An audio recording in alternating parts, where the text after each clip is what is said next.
Chirfula flebagaw ambe afo ka walmadon anye de fo karo karo sirafunato manadu ambe fasoden wole kini kenembe benka bishuna Dieu merci ma banani do ba ambulu kroya donc ma folo o joy o Noussar président du FAD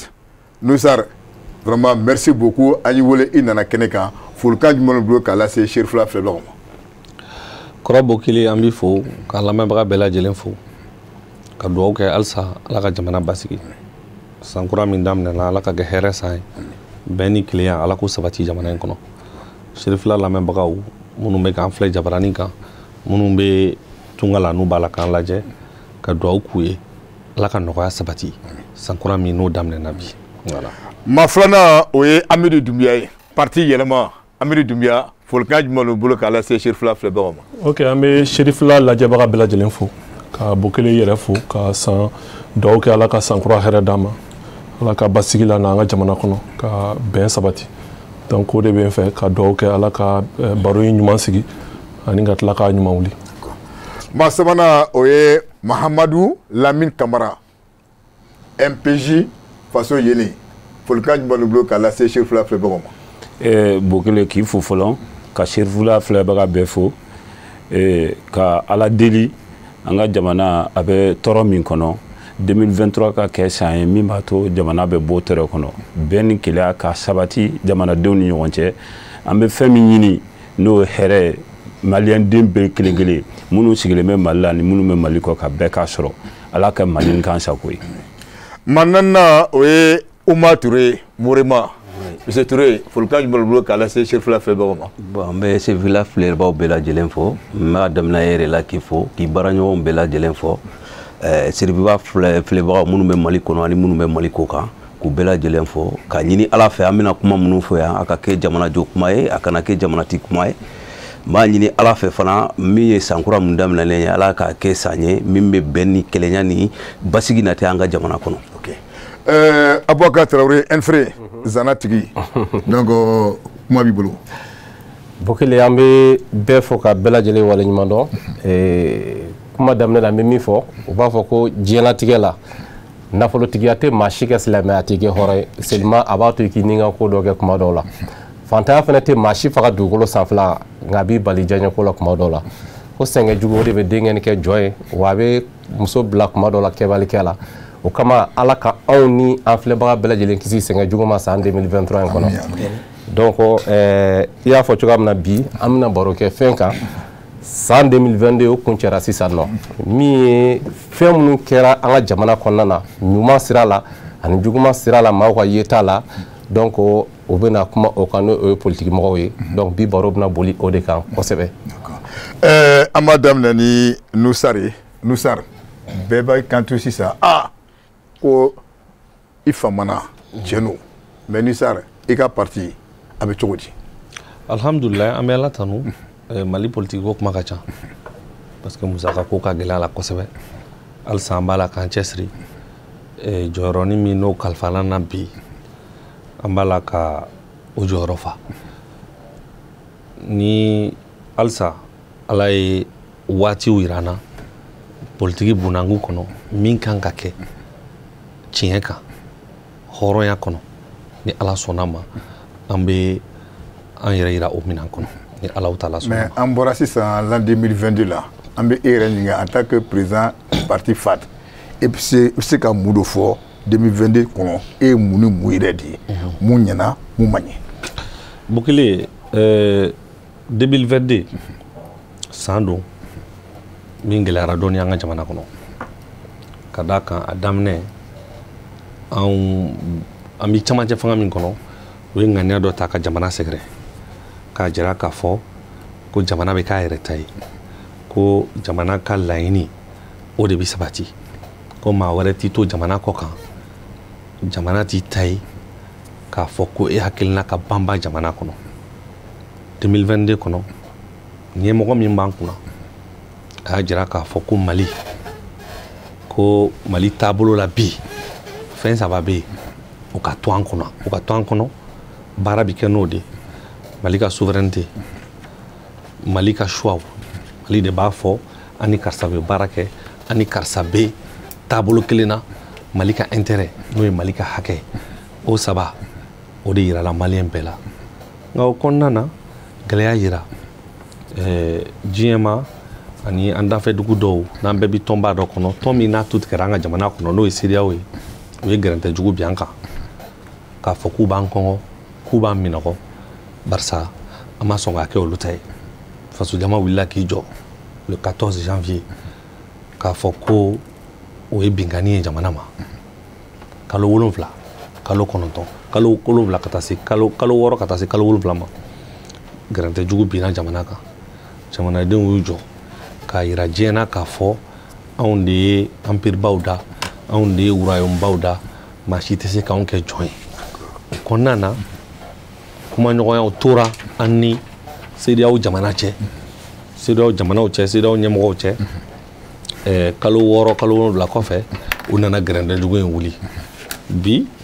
a ka ca ala fɛ fɛn fɛn ye économie kɛ n'o ye économie kalan kɛ o b'a dɔn k'a fɔ embargo bi na don min a bi kɛ waatinin min na gɛlɛya t'o waati dɔn gɛlɛya yɛrɛ dɔɔnin de y'o waati ye a kɔfɛ n'a bɛ fɔ a ma ko conséquence o gɛlɛya sera jamana ma n'i ko 2022 an ka wolomasiri tabagaw minɛn sanna ka d'u ma k'u équiper minɛn minnu sanna kulu ye au sol tɛ an bɛ fulu ye an bɛ gosi minɛn minnu na n'i taara san i bɛ gosi ka kolon d'i ma o tɛ o ko tɛ minɛn sɛbɛlama o tɛ kɔrɔmatigɛli daminɛtɔ ye kɔrɔmatigɛli tɛ kuma do quoi ni jamana in de kɔnɔ a fɔra yan nɔ kan hélicoptère sont coulés au sol ne m'a fɔ jamana marabaga dɔ de y'a fɔ ni jamana in kɔnɔ jamana marabaga dɔ ko on a été floué dans l'achat d'hélicoptère bon anw ye minnu san bi an ma floué wa cloué au sol tɛ an bɛ don min na i ko bi fɛn fɛn ye hélicoptère de combat d'attaque mugan ka se mugan n'a kunkan fɛn ma o bɛ jamana bolo avion o bɛ jamana bolo drone TB2 bɛɛ y'a ye a nana o don ko o bɛ jamana bolo notre armée dispose aujourd'hui d'une capacité de projection sur l'ensemble du territoire o ye fɛn ye fɛn min n'o sabatira 2022 kɔnɔ donc vraiment k'a fɔ a ma kɛ gɛlɛya dɔrɔn ye 2022 gɛlɛya yera kow la a bɛɛ bɛ nɔgɔya ala de bolo nka min tun bɛ yen kunun an m'o ye 2022 kɔnɔ ka caya o tun ye jumɛn ye k'an de bɛ ci bɔgɔbɔgɔ k'an ka maramafɛnw ta ka taa n'a ye an ka wolomasiri tabagaw bɛ taa ka o to o bɛ si yɔrɔ min na n'o ye kan ye k'o lakana an tun dɛsɛr'o la nka bi wolomasiri tabagaw bɛ mouvement na territoire bɛɛ kan hali n'a sɔrɔ territoire ka bon an ka wolomasiri tabagaw u hakɛ ye maa ba 40 c'est pas suffisant pour un territoire vaste comme le Mali. Nka o bɛɛ n'a ta wolomasiri tabagaw bɛ k'u jɔ o jɔyɔrɔ la yɔrɔ dɔw bɛ yen an tun tɛ se ka se yen nka an bɛ don min na i ko bi a ma fɔ k'a banna dɛ nka alihamudulilayi b'a la ka fɔ o ye ko ye fɛn min ni san 2022 kɔnɔ o sabatira kosɛbɛ donc aw ka nin plateau in kan c'est l'occasion de rendre hommage aux chefs militaires aux chefs des unités combattantes olu minnu bɛ so ani kɔngɔ cɛ u bɛ tile jugu kɔrɔ u bɛ nɛnɛ kɔrɔ u bɛ fiɲɛ kɔrɔ walasa anw bɛ se ka sunɔgɔ cogo min walasa an bɛ se ka na Serifla TV kan cogo min walasa an bɛ se ka hakilina di lafiya ni liberté kɔnɔna cogo min k'u fo dante foli min na. ok Boubacar nin ye Nusar ka kuma ye donc 2022 a da dora la yɔrɔ baara mun kɛra mais an bɛ bɔ ale fan fɛ an bɛna Amadu Dunbiya parti yɛlɛma donc kuma ɲininkali kelen an b'o tɛmɛ o la. ok n bɛ bɛɛ lajɛlen fo ka aw fo aw ka nin ɲininkali ninnu na 2022 gɛlɛyara kosɛbɛ a gɛlɛyara maliyɛnw ma a gɛlɛyara an ka fasodenw ma parce que olu de ye nin gɛlɛya bɛɛ kun ni dutigi bɛ a muso bila ka taa sugu la ni gɛlɛya bɛ yen ka nafɛnw sɔrɔ nɔgɔya la ka fɛnw bɛɛ sɔrɔ donc o difficultés ye maliyɛnw sɔrɔ kosɛbɛ 2022 kɔnɔna la donc panier de la ménagère ka gɛlɛn fɛnw da ka gɛlɛn kosɛbɛ mɔgɔ caman b'a fɔ k'a bɛ diɲɛ fan bɛɛ fɛ mais an bɛ Mali ta de dɔn surtout que an ka sɔrɔw man bon donc a ka kan an k'o gɛlɛya fɔ n'i bɛ ɲɛ i bɛ comparaison kɛ 2022 la ɲɛmaaw y'a fɔ k'u bɛ baara dɔw de kɛ 2022 kɔnɔna la est ce que u sera k'o baara ninnu sabati wa caman bɛ yen min kɛra caman fana bɛ yen min ma kɛ normalement réforme institutionnelle nous chama kumbi afra ko be avancer 2022 là où bara ma se ka ke constitution sans ganga sera projet depuis novembre là où ganga sera projet de tabal sans fait au bara ma se ka ke et encore quand même parti politique ou ka charte modifié au bara fana ma se ka ke donc retard be au bara là un chronogramme min kenan jera ka jatimine ke ambe sécurité la assurer tout dit ambe bara bara kan ka se ka chronogramme respecté en yɛrɛ jɛra k'o baara kɛ o chronogramme fana bɛ retard la fɛn caman na maliyɛnw sigilen don fana ka yuruguyurugu kɛlɛli min kɔnɔ a tɛ ka ye kosɛbɛ parce que n'i ye a ta k'a lajɛ bi dossier de corruption ninnu tɛ ka traité procès tɛ ka kɛ donc an t'a dɔn a finalité ye min ye dɔw yɛrɛ bɛ olu sara ka sɔrɔ u ma se ka juger donc je pense que c'est siraw don an bɛ se ka amélioration kɛ sira minnu na minnu ye retard ta enquête fana caman kun fɔra k'olu bɛ clôturer 2022 mɔgɔ minnu sara le 10-11 juillet Imam Diko ka da la olu enquête ma se ka finaliser enquête caman fana kun fɔra ko évaluation de la loi de programmation militaire pour que k'a lajɛ o baara donna sira min fɛ a bɔra sira min fɛ je pense que difficulté yire o yɔrɔw fana na fɛn caman bɛ yen nɔ hali sécurité bunakun kan an ka dugu caman bɛ yen mɔgɔw attaquera yen nɔ bin kɛra mɔgɔw kan u ka yɔrɔ la hali n'a sɔrɔ an bɛ se k'a fɔ évolution dɔ kɛra équipement sanni na mais il faut reconnaître que halisa gɛlɛya bɛ maliyɛnw kan yɔrɔ caman na an ka dugu caman bɛ min minɛlen don halisa 2022 année fana année min ni embargo binna Mali kan embargo min ni an bɛɛ y'a décrier n'an bɛɛ y'a combattu pour que a ka wuli parce que a gɛlɛya sera jamanadenw de ma 2022 année fana année min n'an sera ka bɔ o embargo kɔnɔna la na an ye chronogramme kura ta an bɛ dugawu kɛ ala kana an bin embargo kura wɛrɛ kɔnɔna la 2022 c'est l'année où équipement fana sanna armée ye o foli kan ka se autorités ma équipement sanna o bɛ se ka mɔgɔ bila k'i jigi da ko sini baaraw bɛ se ka kɛ baara minnu bɛ se ka na ni lakana ye enseignement fana na examen kɛra fraude ma kɛ olu bɛ se k'a fɔ hali n'a y'a sɔrɔ fɛn kelen bɛ yen u bɛ mɔgɔ jɔrɔ kosɛbɛ n'i y'a ta k'a lajɛ an ka FSEC n'an ka université la 2022 année a bɛna fɔ o 2019 o daminɛna ɲinan de 2022 la donc o ye gɛlɛya ye min ye an sɔrɔ kosɛbɛ donc ne bolo an kan ka baara dɔw kɛra mais tiɲɛ yɛrɛ yɛrɛ ka fɔ an jigi tun bɛ min kan a caman ma kɛ an bɛ dugawu kɛ 2023 la u ka se k'o baara ninnu kɛ o objectif ka se k'a kɛ. d'accord Boubacar Amidu Doumbia parti yɛlɛma donc an bɛ bɔ yen an bɛna Mamadu Lamine Kamara donc monsieur Kamara maintenant sani ne ka i ka don kuma kɔnɔ an y'a ye waati dɔ la a kun tununa i y'a faamu mɔgɔ yɛrɛ kun t'a dɔn ni a bɛ yen mais an bala ka na tile filanin na a bala ka pouet un coup donc pourquoi. Bokele politique baara kuma dɔrɔn tɛ n'i y'a mɛn ko politique vision hakilinan ko di n bɛ fɛ ka yɛlɛma don n'i bɛ fɛ ka yɛlɛma don yɛlɛma bɛ daminɛ depuis duguma donc o yɛlɛma duguma an bɛ fɛ taabolo kura min tun ka kɛ Mali politique yeli la an tun b'o baara de la donc o baara an y'o kɛ jamana yɛrɛ fɛnɛ situation kama an ma sɔn ka mankan kɛ o nɔfɛ donc an ka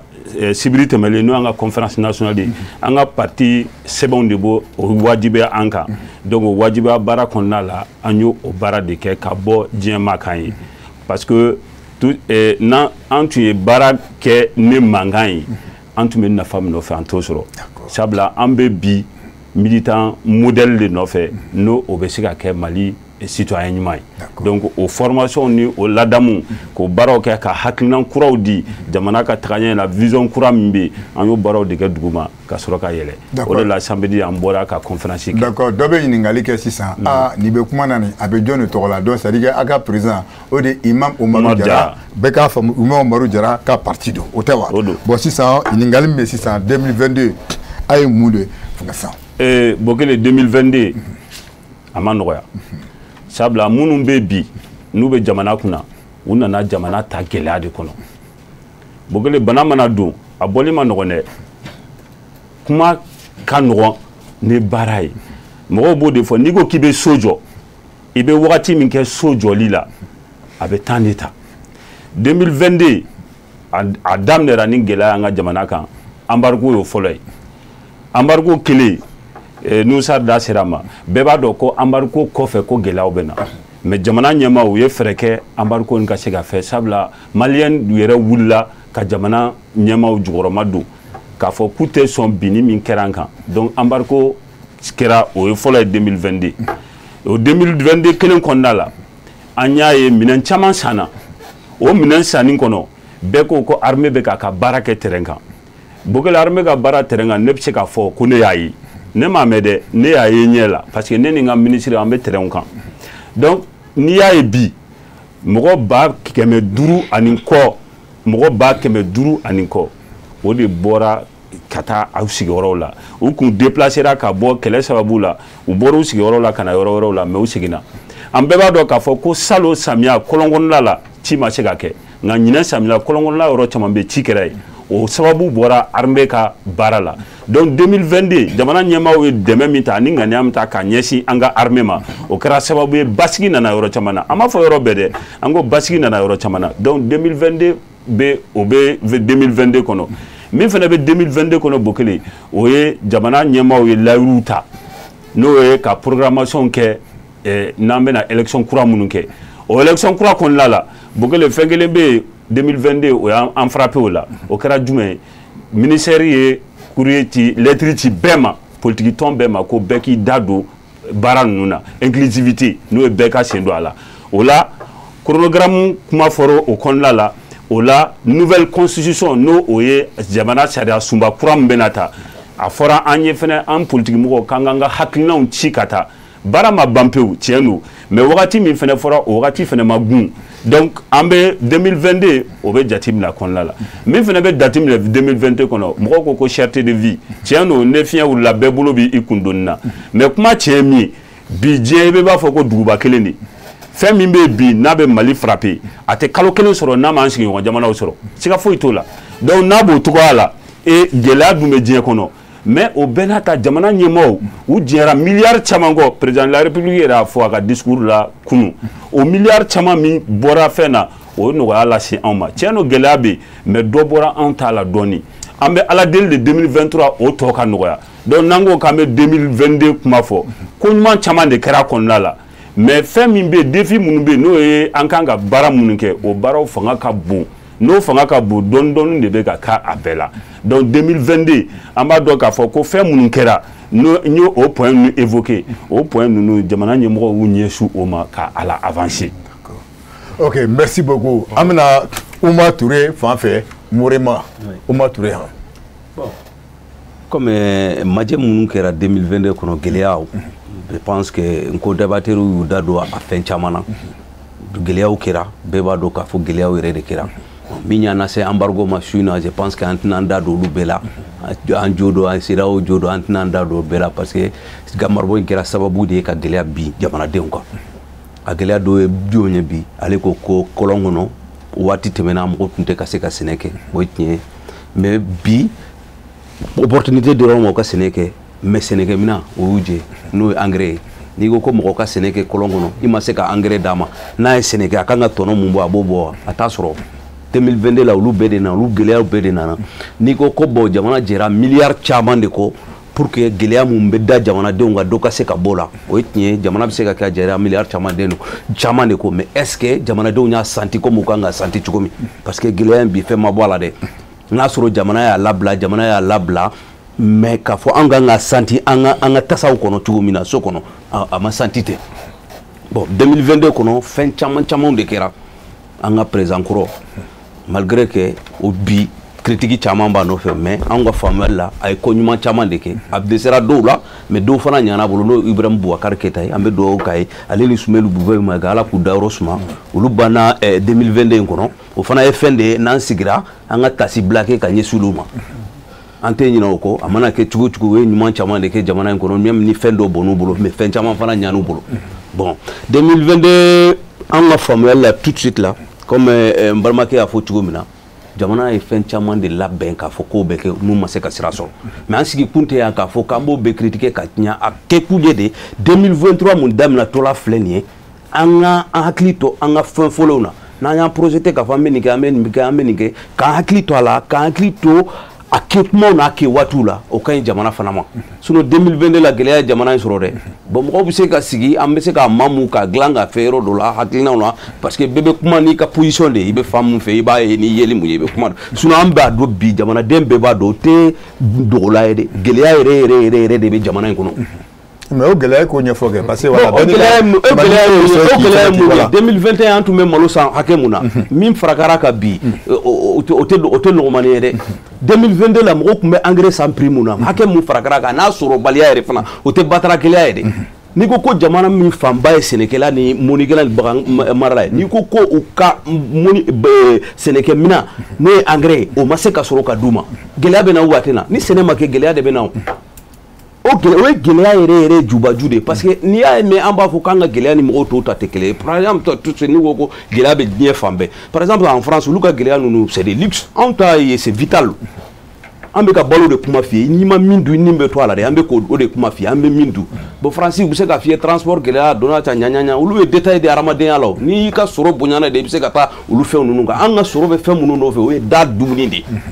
balo kɛnɛya ani bɛ se ka n den bila ka taa école la ka duniya sɔrɔ ka ɲɛsigi ye cogo min na an ka fɛn bulu niveau la ça veut dire que an ka fɛnw mɔgɔw b'a essayer k'u comparer souvent fɛnw de don u tɛ se ka comparer quoi. D'accord. Voilà. Ok. Bouakara, kɔrɔfɔ tɛ donc tour de table bɛɛ y'i ka fɔ sisan kuma b'i bolo. Ok, n bɛ ɲininkali min kɛ Numsar la i ka kɔrɔfɔ kɔnɔna na i ka kuma fanba bolila CEDEAO ni UEMOA ka sanction min taara ka ɲɛsin an ka jamana ma ani an ka finitigilakaw ka sanayɛlɛ min bɛ ka kɛ sen na nin wagati nka kuma min na CEDEAO ye sanction ta san 2022 kuma caman fɔra ko aw minnu bɛ jamana ɲɛsinnen tɛ mɔgɔw gouvernement ani jamana sanfɛso caman ko aw ma fɛn bɔ aw ka sɔrɔta la et pourtant jamana kɔnɔdenw de bɛ ka a kun ka dɔ bɔ ka sɔrɔta la pour que ka se ka embargo ko aw minnu yɛrɛ ye ɲɛmɔgɔ ye a ma se ka fɛn bɔ a la i bɛ mun sɔrɔ ka fɔ o la. Ok, n b'i fɔ i ka ɲininkali la nka yan'o cɛ fɛn dɔw fɔra an k'u lakile parce que baro don maliyɛnw de b'a la k'an lamɛn an kana fɛn fɔ mun b'o hayiba an kana fɛn fɔ min ni kisɛ t'a la diɲɛ gɛlɛyara diɲɛ de gɛlɛyara dunuya mais dalu b'a la dɛ je vous en prie dunuya mun de y'a kɛ an ka maliyɛnw la ye bi an ka ɲɛfɔ ye an ka taji ta parce que ni taji yɛlɛnna fɛn bɛɛ bɛ yɛlɛn dunuya kɔnɔ mun ye taji yɛlɛn kɛlɛjugu binna Ukraine occidentaux ye sanction ta ka bin Russie kan sachant bien que Afrique farafina an ka min farafina bɛɛ de ma kɛmɛ sarada la 99 taji min bɛ dépenser farafina yan a bɛɛ bɛ bɔ Russie la de bon a bɛ bɔ trader baw de bɛ yen n'o b'a fɔ a ma ko trafigura o de bɛ na n'a ye américains ye sanction jugu ta ani occidentaux ko trafigura kana Russie bateau foyi singa ka transport kɛ tuguni n'u y'a kɛ k'u b'u ka compte bloqué o kɔnɔna na taji nana gɛlɛya a gɛlɛyara fan bɛɛ anw ka jamana c'est un pays continental kɔgɔji t'an bolo taji ye 170 ni dɔɔni Mauritanie kɔgɔji b'olu bolo bon anw 190 180 900 et quelques 180 dɔɔni bon o kɛra kun jumɛn na a kɛra 180 ye kun jumɛn na gouvernement jɛra 30 de kɔ litiri kelen o kelen taji litiri kelen o kelen douane na gouvernement tun bɛ 30 ani dɔrɔmɛ 3 de sɔrɔ an bɛ don ninnu ka waati la i bɛ ka yɛlɛma tun bɛ président ministère la premier ministère la waati min i bɛ ka waati la gouvernement tun bɛ 30 ani 3 de sɔrɔ nka Asimi ko gouvernement ka jɛ 30 kɔ donc taji litiri kelen o kelen jamana kɔnɔ bi gouvernement bɛ dɔrɔmɛ 3 de sɔrɔ o kɛra mun na maliyɛnw ka lafiya u bɛ nin tiɲɛ dɔn nka u tɛ sɔn ka nin fɔ maliyɛnw ye su in na Numsar bɛ maliyɛnw la ye ka nin tiɲɛ f'u ɲɛna o bɔlen kɔ yen an ka na corruption kɛlɛli kɔrɔ non c'est à dire n bɛna min f'i ye Bokile Chérif la lamɛnnen don dɛ oui voilà c'est cela ni Chérif la lamɛnnen don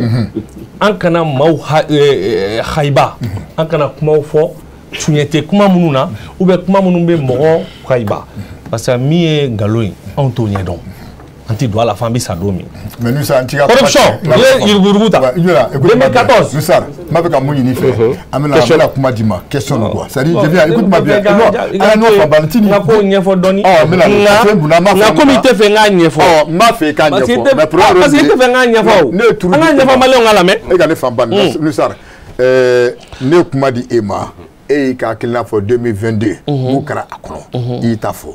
n ye kuma di Amidou ma bɛɛ y'i ta fɔ sisan maintenant an bɛ yɔrɔ min na sisan ale y'a ta fɔ ni e nana ka na fɔ bon fo k'an ka nin kɛ i y'a faamu débat bɛ na kɛ non parce que non ça ko de banna Amidou ye ne jɛɲɔgɔn de bon sisan la question que lui il a posé Aïssa n bɛ ka min fɔ Amidou ye ne jɛɲɔgɔn ye bi tɛ d'accord bon donc mais c'est à dire an ka fɛn dɔw lakile mun na nin ma kɛ mun de la nin kɛ par exemple tuerie minnu fɔra enquête bɛ sen na anw ti don justice ko la les juges sont indépendants n'u y'a bila yɔrɔ min na a bɛ kɛ ten mais an kɔni b'a dɔn mɔgɔ dɔw minɛlen don dɔw mandat b'u kan dɔw bɛ contrôle judiciaire la maintenant min ye jugement ko ye donc voilà donc c'est ce qui est dans le plan d'action. Bon, on plan d'action, ça allait être février. Mais la plan d'action, on a tellement massé c'est ce que je voulais. C'était pour éviter. C'est tout le monde qui nous suit. Donc, on a un débat vraiment berba en fleur. On a laquelle nous voilà.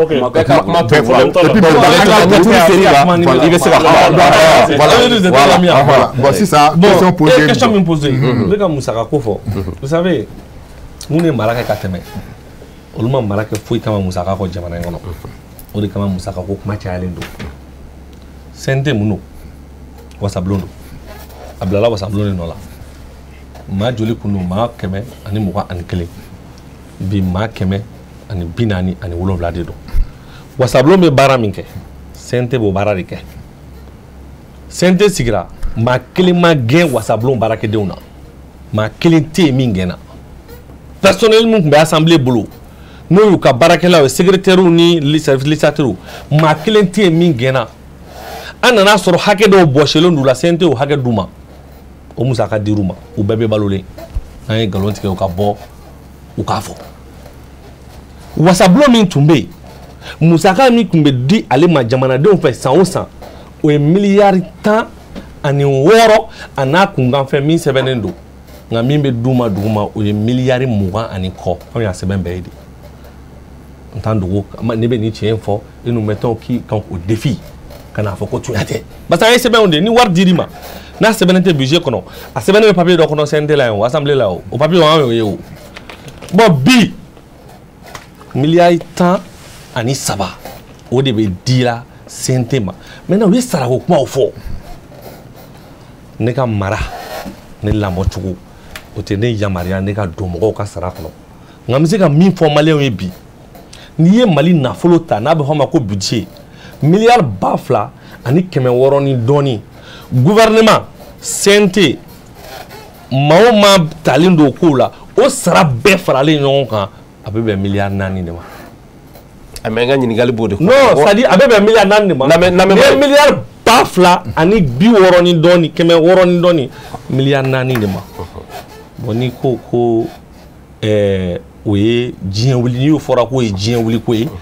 bon o kɔni tɛ diɲɛ wuli ko ye anw bolo. ayi u bɛ k'a fɔ yɔrɔ min na par exemple sisan nɔ ko CEDEAO ni fɛn ka sanction waati an b'a ye k'a fɔ aw minnu ye jamana ɲɛmɔgɔ ye parce que n'i ma ɲɛ i b'a fɔ population ɲɛna u k'a kun aw an y'a ye Asimi jɛra fɛn dɔw kɔ est ce que aw yɛrɛ minnu kun ye ɲɛmɔgɔ aw jɛra fɛn dɔw kɔ wa mɔgɔ bɛ fɛ k'o de ɲɛdɔn. bon pour que jamana kɔnɔdenw se lafiya. c'est à dire an jɛra fɛn dɔw kɔ. an mago b'o de la. an jɛra fɛn dɔw kɔ CNT kɔnɔ communication nafolo dɔ tun bɛ yen ko communication n'o ye crédit ni téléphone saraw ye o tɛ CNT kɔnɔ bilen o tun bɛ assemblée kɔnɔ anw jɛr'o kɔ wa prime de monture prime de d'installation frais d'installation million 10 de don ni aw bilala k'aw donna CNT k'aw bɛna taa wasabulon baara kɛ million hakɛ dɔ bɛ ta ka d'aw ma k'a bɛ fɔ o ma ko frais d'installation CNT maa bɛɛ jɛr'o kɔ. a bɛ se ka kɛ a man ca dɔw bolo mais maa tɛ se k'a fɔ jamana in kɔnɔ ko cɛmakɛ fɛn kɔ CNT kɔnɔ maa tɛ se k'o fɔ. communication n'o ye carte ye bɛɛ b'a kalama hakɛ min don c'est beaucoup d'argent c'est des millions anw jɛra kɔ carte tɛ di maa si ma anw t'a la a tɛ di CNT membre si ma min ye prime d'installation ye anw jɛr'o kɔ million 10 de don. ko k'o to jamana bolo mais minnu tun b'a la kunun u ma diya kɔ o u ye guloki fara ko k'a di o nka anw jɛn'o kɔ parce que c'est à dire n bɛna min f'i ye ni anw ma don ko in na fɛn kama parce que ala ye bɛɛ sɔn ni jɔnna i ta la i bɛ kɛ ko wɛrɛ ye maa u bɛ CNT kɔnɔ miliyari kun b'u kun yan'u ka CNT kɔnɔ a b'u bolo hali sini maa caman ne b'u dɔn donc vraiment ça dit ka jamana ko réduit musaka ko la ko karisa bɛɛ ni ne sɔrɔ a ka jɛ nin kɔ e tun b'a la kunun e ma jɛ a kɔ vraiment ça frôle un peu le manque de sérieux quoi. Ok, basi tɛ an bɛ tila ka segin ka n'i ma. N tɛ kuma tigɛ k'a yira mɔgɔ la ko Nusar parti ɲɛmɔgɔ don mais a da donna yɔrɔ dɔ la il est aussi membre du CNT il faut k'an k'o fana fɔ dɔ fana b'i kanu mais CNT mais a fana ye membre ye donc il est le secrétaire parlementaire adjoint du CNT deuxième secrétaire parlementaire donc an b'a fɛ k'a da la ko bon Nusar donc vesti fila de b'a la yan quoi ok n bɛ taa Amidu n bɛ taa fanfɛla la n'i ye e fana ka kumaw bɛɛ lajɛ i ka kumaw kɔnɔna na i y'a ye ka jamana ɲɛmaaw fɛn minnu ma ɲɛ u bolo i da donna o de la kosɛbɛ nka e bɛ se ka mun de fɔ jamana kɔnɔdenw ɲɛ b'i la k'a fɔ ko san 2022 vraiment jamana ɲɛmaaw ye nin baara kɛ ni ɲɛna wa bɛɛ tugura quoi i bɛ se k'i bolo ɲɛsin fɛn jumɛn ma. bon un frère a ka kan n ka fɛn dɔ fɔ Sari ɲɛna ka fɛn dɔ fɔ CNT maaw ye olu b'a élu kalama fila o yɛrɛ aw taara k'aw bila yen donc aw tɛ se k'aw comparer mɔgɔ minnu bɛ yen nɔ k'olu élu la kelen tɛ ni Nusar ko k'olu ye dɔ b'u ka sɔrɔtaw la an b'a lajɛ an kɛrɛfɛla la an bɛ transition kɔnɔ ko Burkina CNT tɛ tɛmɛ mɔgɔ 90 kan o bɛ ka baara kɛ full de o ye unité de session de sɔrɔ 4200 ni kɔ 22500 mais olu bɛ miliyɔn 1 ani kɔ sɔrɔ u tɛ se ka kungo fo la ni y'aw ka fɛn bɛɛ fara ɲɔgɔn kan ka ca ni miliyɔn 1 ni 500 aw tɛ se ka sɔsɔli ko la ça c'est une première réalité a ko carburant sɔngɔ mais ko jamanadenw bɛ jamana ɲɛmaaw de bɛ jɛ u ka sɔrɔ dɔ kɔ pour que ka carburant sɔngɔ amorti sous région la carburant sɔngɔ amorti yɔrɔ caman fɛ o mais olu ma se k'o baara kɛ au contraire dɔw farala CNT membre kan k'a bɔ 121 na ka na n'a ye 147 membres la o ye gɛlɛyaba ye min ye dɔ fara an ka musakaw kan tɔw bɛ ka dɔ b'u ta la wagati min na o wagati kelen anw bɛ dɔ de fara an ka musakaw kan o kɔni tɛ misali an bɛ misali min yira jamanadenw na Kamara ye kuma dɔ fɔ ko ministre de l'administration territoriale ye wele la bɔ k'an ye kuma daminɛ mais ministre ye promesse ta ko kalo o kalo ani mɔgɔw bɛ ɲɔgɔn ye mais promesse ma tenu n'i bɛ a dɔn n'i y'a ye i bɛ se k'a fɔ a ɲɛna ko k'an tɛ ka cadre de concertation tɛ ka réunir bilen ko mun de bɛ yen i bɛ se k'a ye k'o ɲɛfɔ a ɲɛna parce que ni ɲɛmaa y'a ka dalakan di a ka k'a ka dalakan bonya un frère ye kuma min fɔ ne ye kuma caman fɔ n ka kuma fɔlɔ la k'a fɔ ko sur le plan de la sécurité ça va outils de défense u sanna ne y'olu fɔ o éducation sira fɛ baara dɔw kɛra examen kɛra normalement n ye o kuma ninnu fɔ mais majɛ cayara ni min kɛra ye o kuma fana ye ka fɔ maintenant ni Nusar ko ko anw ye IBK ka fanga mara san kelen kɔnɔ san 9 mara n'an ye san kelen k'a la o kɔni tɛ se k'a fɔ ko anw ye IBK fanga baara bɛɛ kɛ mais n bɛ min fɔ a ɲɛna k'a fɔ jamana a bɛ mara a tɛ mara ni da ye ale Nusar tun b'a fɔ kuma caman ko mɔgɔw ka saraw ka ca train de vie ka bon mais aw ka train de vie yɛlɛlen de don par rapport à une période de transition aw bɛ k'aw comparer mɔgɔ wɛrɛw la dugu wɛrɛw la mais o dugu mɔgɔw jɛra fɛn dɔw kɔ o mais aw ka transition ma wagati min na jamanadenw bɛ ka gɛlɛya kun o wagati kelen na an b'a fɔ an ka CNT an tɛ se ka bɛn a la an ka dɔ fara kan ka taa n'a ye mɔgɔ 147 o mun ye jamanadenw ma k'a f'u ɲɛna dɔrɔn pour que an ka bɛn an bɛ dɔ fara nombre kan dɔ bɛna fara wasaden kan donc vous n'êtes pas des élus vous avez été nommés aw tɛ se k'aw comparer ko aw jɛra prime d'installation aw bɛ installé mun na vous avez été élu an ma élu aw nommera de donc o installation yɛrɛ man ka d'aw ma n'aw dira aw ma o ye yuruguyurugu de ye ou bien o ye wari ŋanamunin de ye donc vous ne pouvez pas parler k'a fɔ k'aw jɛra prime d'installation parce que aw tɛ installé aw ma nommé yɛrɛ aw ma élu yɛrɛ aw nommera de donc vous ne pouvez pas vous comparer à une assemblée normale aw caman présentera commune kɔnɔ dɔw ye 200 voix sɔrɔ dɔw ye 150 voix sɔrɔ donc représentativité là ce n'est pas représentatif an bɛ k'a to yen ten dɔrɔn parce que a kɛra mais a kana kuma kɛ cogo dɔ la an b'a dɔn tigi k'a fɔ ni CNT ani assemblée normale tɛ kelen donc a ye dɔ bɔ a la sa a ye dɔ bɔ a la jamanadenw de ko ten fond de souveraineté a ye dɔ bɔ a la a kana fɔ ko période normale la ko nin tun bɛ sɔrɔ ko aw ka transition kɔnɔ ko aw tɛ dɔ b'o la o période normale ni transition tɛ kelen o gɛlɛya min b'an kan e yɛrɛ ko gɛlɛya min b'an kan bi ko ni kunun gɛlɛya tɛ kelen donc mesure min kan ka ta bi o ni kunun ta tɛ se ka kelen sa so yɔrɔnin ma sa aw fa aw ka dɔɔnin bɔ aw ka sɔrɔw la o tɛ problème ye donc Amiru e ka yeta la sisan nɔ a bɛ komi armée dɔrɔn de ka baara dɔrɔn de sɔrɔ 2022 kɔnɔ armée ta sira kan équipement sanna o bɛ se ka jigiya d'an ma k'a fɔ ko 2023 a bɛ se ka na ni sécurisation yɔrɔ ye n y'a fɔ ko éducation yɔrɔ la et le fait que examen au kɛra ka sɔrɔ futima kɛ sujet la hali n'a sɔrɔ au 21e siècle o tɛ exploit mais Mali degelen bɛ min na évolution don o sira kan mais sira dɔ fɛ bɛ se ka fɔ exploit dɔ parce que n'i y'a san joli san san mugan yɛrɛ depuis démocratie na kuma ma se o de y'a to n y'a fɔ ko exploit don mais jamana avancé na o tɛ exploit quoi an b'a fɔ ko exploit don parce que anw degera médiocrité la c'est une vérité mɔgɔ si tɛ se ka o sɔsɔ o mais n'u nana de i bɛ ka taga nin y'a san fila ye wuli ka bɔ sunɔgɔ la sa i bɛ ka taga nin y'a san fila de donc maliyɛnw bɛɛ fɛ aw ka résultat ye k'a fɔ ko an nana sɔrɔ jamana dafirilen san fila i nana problème min sɔrɔ i kan ka se ka trouver solution sɔrɔ problème la est toujours occupé an bɛ tila ka segin ma o b'a to Kamara n bɛ taa e fanfɛla la n bɛ ɲininkali min k'e la par exemple sisan nɔ san 2022 kɔnɔ n'i ye jateminɛ ko dɔw kɛra an ka jamana ɲɛmaaw u ye faransi ambassadeur kɔni gɛn ka bɔ an ka jamana kɔnɔ yan nɔ wa an b'a ye mandat d'arrêt international dara politicien dɔw kan donc a ko ninnu bɛ cogo ani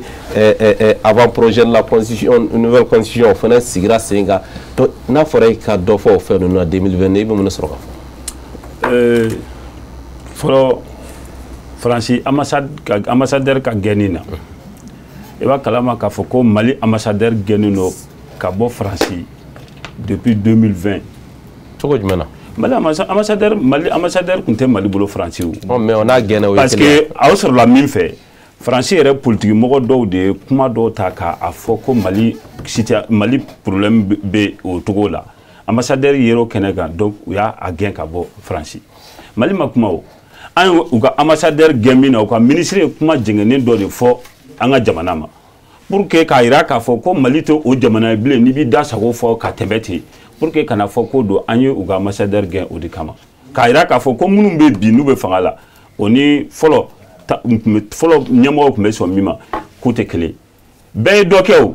jamana kɔnɔ fɛn fɛn ɲɛmɔgɔ kɛ ka tɛmɛ bɛɛ ye dɔ kɛ wagati dɔ ɲɛna wagati dɔ ma ɲa maintenant min ye nouvelle constitution fɛn ye baara ye n y'a fɔ cogoya min na ministère de l'administration territoriale ye lettre ci politique tɔn bɛɛ ma hali association minnu reconnu don fo ni minnu ma t'u ta nɔfɛ dɛ k'ala k'a fɔ an ye kɔ tuguni k'an k'an ka proposition kɛ ka bɛn nin don ma politique tɔn 270 nin kɔ politique tɔn 120 o de ye jaabi di a don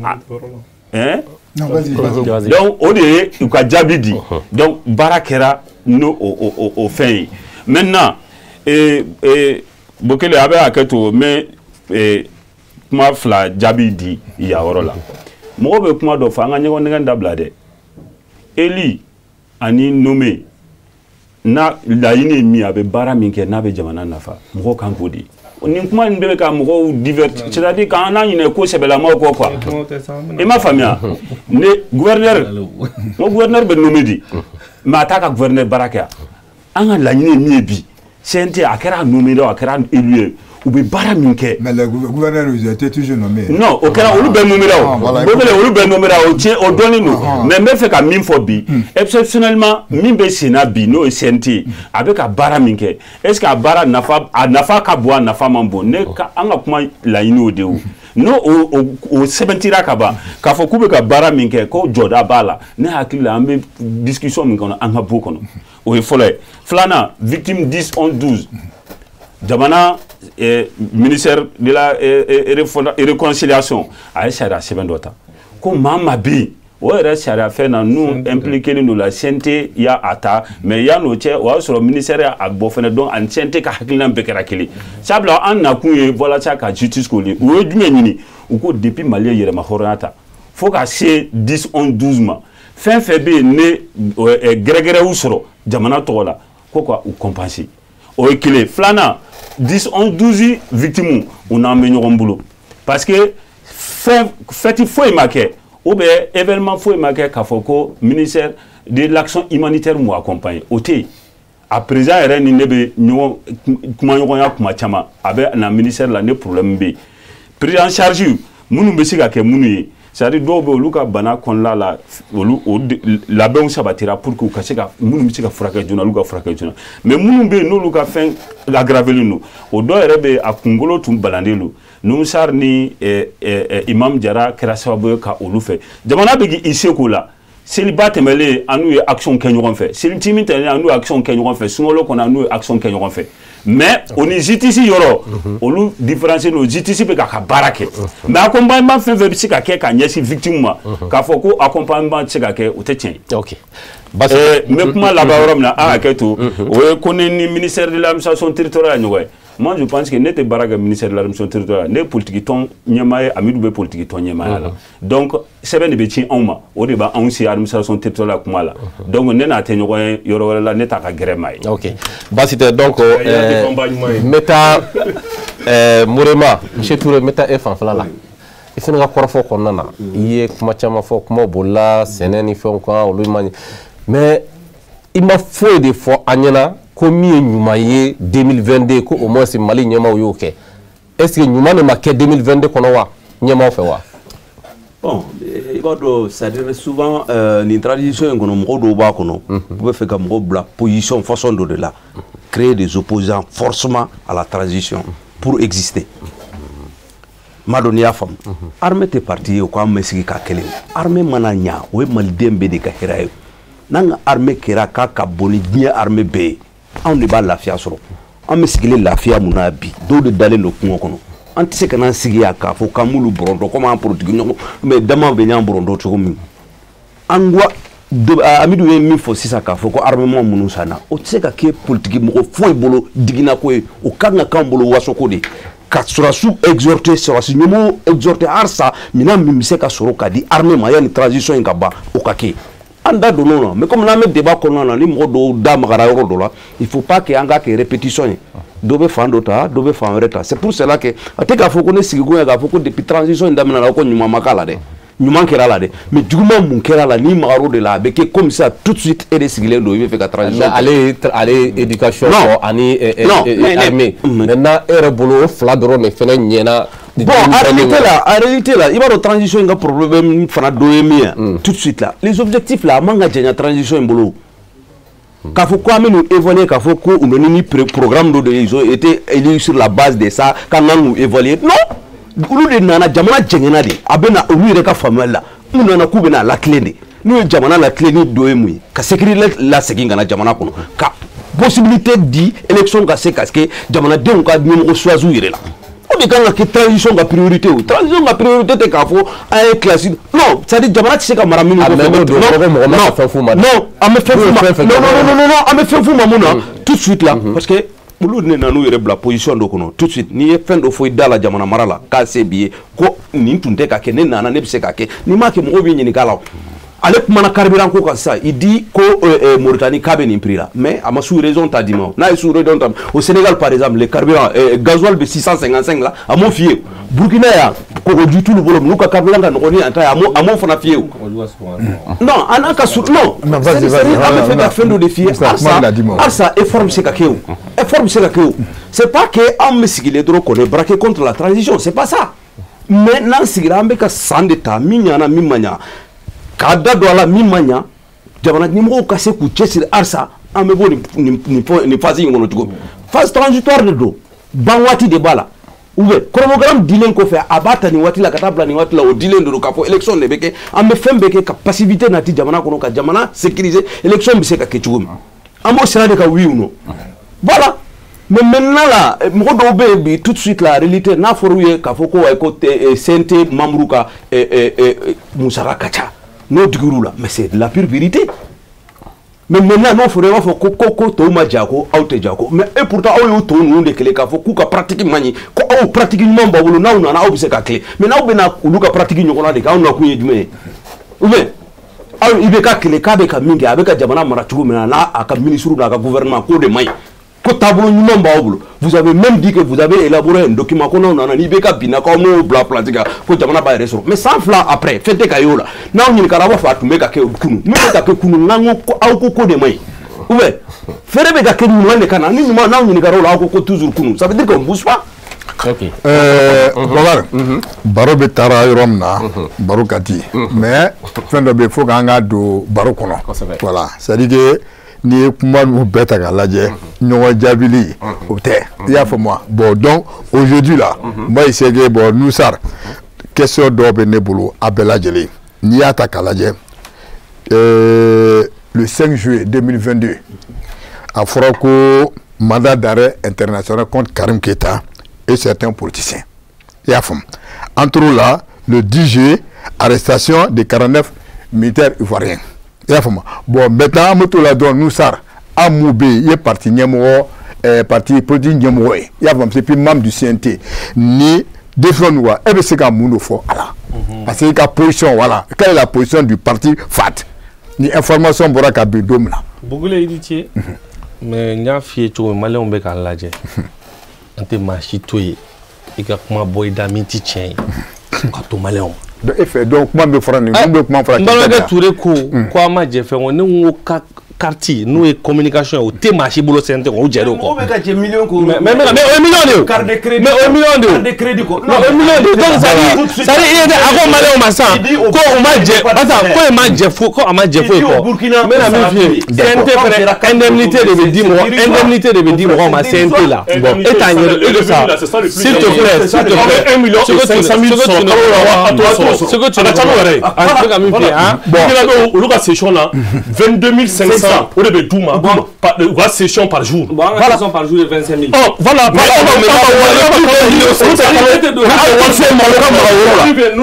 c'est ça. Toi, tu as donné la négligence ici. Mais maintenant, ni kuma dira aw ma n'a tilala kuma la donc a b'a to aw fana ka jaabi min di voilà maintenant Nusar kuma b'i bolo d'accord. Donc à nous savent il n'y a pas de problème.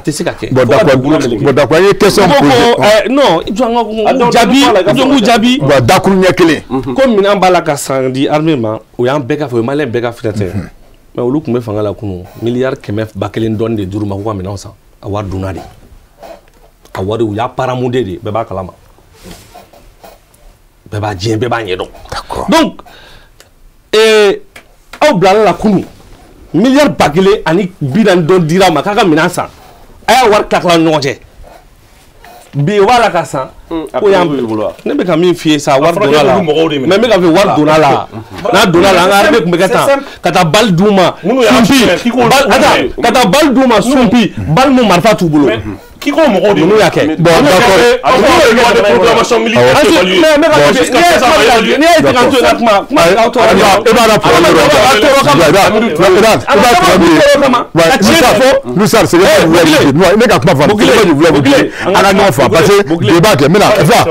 voilà c'est pour cela il y a un shérif la TV voilà shérif la TV à shérif madame Haydara TV do Ansardine TV donc ni ko dîner ko tien be tien kuma de fois 147 membres kana CNT là on a tout dit politique mo famba on est présent sigra parce que na fora inclusivité chama bolo inclusivité nega ye chokola inclusivité forcément nga joro soro na politique mo famba ka ye chola inclusivité de kanga ire ko ngono o club etara o fort présent na ko ire ko kono ko galdale bon on before domi ou de la assise nationale qui est chama nana ko ka daile ko ka dota santé ko ka dofra santé jamaka mais la min fie nous ma kuma dabla ama lisi publier de ama lisi labore mais la ama lisi labore ça dit ma muga ani woro tayro CV bakele ani kodi tara ma muga ani woro tayro utara ni CV bakele de a CV lisi be no nga moto sutura kono alsa mais nous ça la question que moi je pose donc ça dit ay vera mi fi 21 personnes parti mo parti à partir de elle m'a forcé ça elle m'a forcé comme mo ba joli mutara non mais en fala betala dom la 121 là ah au fala kungarato lisi kungarato bon ne be ka mi fi wa mine ba fere wo so on ba fora ko dokana faraka ko e jama famba ka yitai ya famia chaba ko numa nga chaya ka yini na fora ko dokana faraka nga afuma fora dro CV blairo ti CNT CV blairo présidenti CV minana CNT la CV que me durbo D'accord. A club est politique mon frère. D'accord. Comme à mes ça club on est comment plateau quand on est à club. D'accord. Donc vraiment en kana c'est-à-dire un coup d'autrui. OK. Ça un mo tout soudra kono. D'accord, c'est ça. En train de vivre l'état. Mais mi fier bokile. Ma chité mana bidon nyela jamana ngona. A ko be kala nyana na wo. En tout cas ni santan durin kono anek me akara ne. Et ma mana jamana ngona. Mi e jamana train de vie doya ka temeni chama chafanga ka ma del ka ke folo. Au ministère cadre mi budget bi 15% sur a budget dotation antenne et le ministère de là au ministère cadre mi 15% sur a budget mi votera mi à 15% na dirima c'est une contre-performance économique train de vivre réduction parce que en gros na folo man ka ta fonctionnement na ko sebe na folo kan ka ta ka don anga woloma siri tabaga la no e ka sécurité nati ni ya mais ibi Sénégal ibi sécurité de là ni ya mais politique kuma ba fo ka ngalo ta ka da mola ka da régime na ibi sécurité de là ni ya mais ibi journaliste ya ibi sécurité de là donc ou be train de vie ta ka ke ku be mau haw ku mo haw mais malé on me fait kalama malé on be chama kalama ko da donc vraiment c'est pour te dire que ça dit ngalo kuma abe adoni na teme ngati shininke d'accord OK d'accord bon c'est ça kuma chama be kono genga bon joga ngati nyo fale ne question posée mandat d'arrêt mandat d'arrêt c'est un instrument de la justice justice de do ni inom ne lendo ko la nyangini ke dino ibena nyinga ko do la abe nyini ki kana juge bi nyinga ni te jamana kono juge bi mandat ta ka black on drone kira à ma foi le jugement manqué ils sont tous présumés innocents mais à fora de kaina nga nyefo ek meni ro na kunu a fora ko ni marché nkera ninge na nga nyefo o drone do wa ni wo gite na justice fene bi se ka mandat d'arrêt de ka ko ay ta nyini kana na ya kana nyefo o drone do ba chité et militaire ivoirien ko kuma fo al sambi mali autorité fo bazani ntu e jamana doye ko mali sɔrɔsiw de wulila dɔw de wulila ka taa nin wale kɛ saba sɔrɔ y'u bɔnɛ u ni na mais mali ma sɔn k'u bɔnɛ u ni na mali y'a dɔn k'a fɔ ko an ni Abidjan Côte d'Ivoire an ye baden jamana de ye badenya ni sidiya b'an cɛ u minɛna k'u bila sariya ka bolo ka tiɲɛ kan bon kelen mun kɛra seli dugusɛjɛ fɔlɔ seli dugusɛjɛ bɛɛ b'a dɔn k'a fɔ polisi ma ca aéroport la o don maaw bɛ seli ko la maa dɔw nana jamana kɔnɔ arme b'u bolo wa maa sugu jumɛnw don ko sɔrɔsiw don sɔrɔsi sugu jumɛnw don force spéciale don force spéciale kɔrɔ ye jumɛn ye i bɛ agir avec discrétion et violence parce que tu es suffisamment aguerri u nana cun pankuru na an ka jamana kɔnɔ an ka jamana maa si t'a kalama a ma fɔ maa si ye basa ninnu ka waati la jamana kun kɛlen don ba tɛmɛ sira ye i bi don cogo min y'i ja i bi bɔ cogo min y'i ja an k'o ti kɛ bi tuguni o donc u cɔmina président ye téléphone ta ka Côte d'Ivoire président wele ko a ko i ka passeport b'u bolo a fɔra quoi ko a k'ale t'o ɲɛdɔn k'a b'a ɲɛɲini k'a wele fo bi a ma wele ministre de la défense Sadio Camara a ye téléphone ta ka ministre de la défense ye Abidjan ta wele ko a n balimakɛ maa dɔw minɛna aéroport la yan nɔ u ko k'u y'i ka maaw don aw ka jamana passeport de kɔni b'u bolo nka marifa b'u bolo anw t'a kalama o fana ko k'ale t'a kalama k'a b'a ɲɛɲini donc n'aw b'a ɲɛɲini an b'a di justice ma justice de b'a ɲɛɲini o justice ɲɛɲini de bɛ sen na koyi justice y'u juger ka u condamner basa maa dɔw ye kuma dɔw fɔ olu ti toi tu as compris ka famille de jumɛn maa nu to mais nu nana tiɲɛni de la o voilà mais sisan o ma dogo i ko k'o condamné de voilà mais u condamné na o mais sisan parti FAT maintenant u condamné kɔfɛ quelle est la position du parti FAT mais ils ont été condamnés en position de kɛra o moi j'ai été clair dès le début voilà j'ai dit ces gens sont à la disposition de la justice à vous juger voilà nous jugera nous condamnera maintenant le président de la transition au nom de l'amitié et de la fraternité entre les deux pays a se k'u gracier o yamaruya bɛ président bolo mais nous sar ni kuma kura ye dɛ non mais c'est un dispositif a tɛ yen dɛ o kura ko olu bɛna kɛ wa non ne m'a fɔ o bɛna kɛ ah mais e dun ko n'o bɛ se ka kɛ fɛn fila don soit u bɛ kaso in kɛ kudayi ou soit président bɛ se k'a lajɛ 20 ans de réclusion criminel à perpétuité, c'est-à-dire 20 ans pour les 46, les 3 années, les 3 femmes, la peine de mort. On a peine de mort parce que on oublie la liberté provisoire là. Ni la liberté provisoire là. Wajibi de jugement de Ikana, Olumana. Donc ni mana, la peine est plus lourde. Maintenant, les mêmes femmes, Maliens, millions, ça va millions nani de Abidjan, Côte d'Ivoire. Donc Côte d'Ivoire est Mali de Nindori. Parce que ni millions nani beaucoup Côte d'Ivoire jama la toi tu bref oui. Donc au Mali on est bé. Au croati doré un jamana klendi. Furgufu be douane non che. Nous nana bambaga chiala nous nana chende kama. Ala be on de fait alsa. D'accord. Ala ka kanu mi nyeshino jamana ma. O sababu de kama bu chomino sino bogile. Ni nous kunga ko yenye so ba so lang be kuma na bientôt là de. Donc président ba ladje ben konnana ne nous a kon ba onyina fait. Parce que parce que en wasara ala ya wasa ni ala yi wasa i manka wasa wore nyini blé donc en wasara a datura Alassane Dramane Ouattara na de maga munum be kokan ani munu manga jamana kuna donc ne ba nyini président Assimi Goïta fait aka ladje au nom des liens séculaires entre nos deux peuples aka nous gracier aku gracier ou kataka bon en jamana mais andale no femina ko gracier to de ko nyafo bambana kana gracier ko ti doreo ko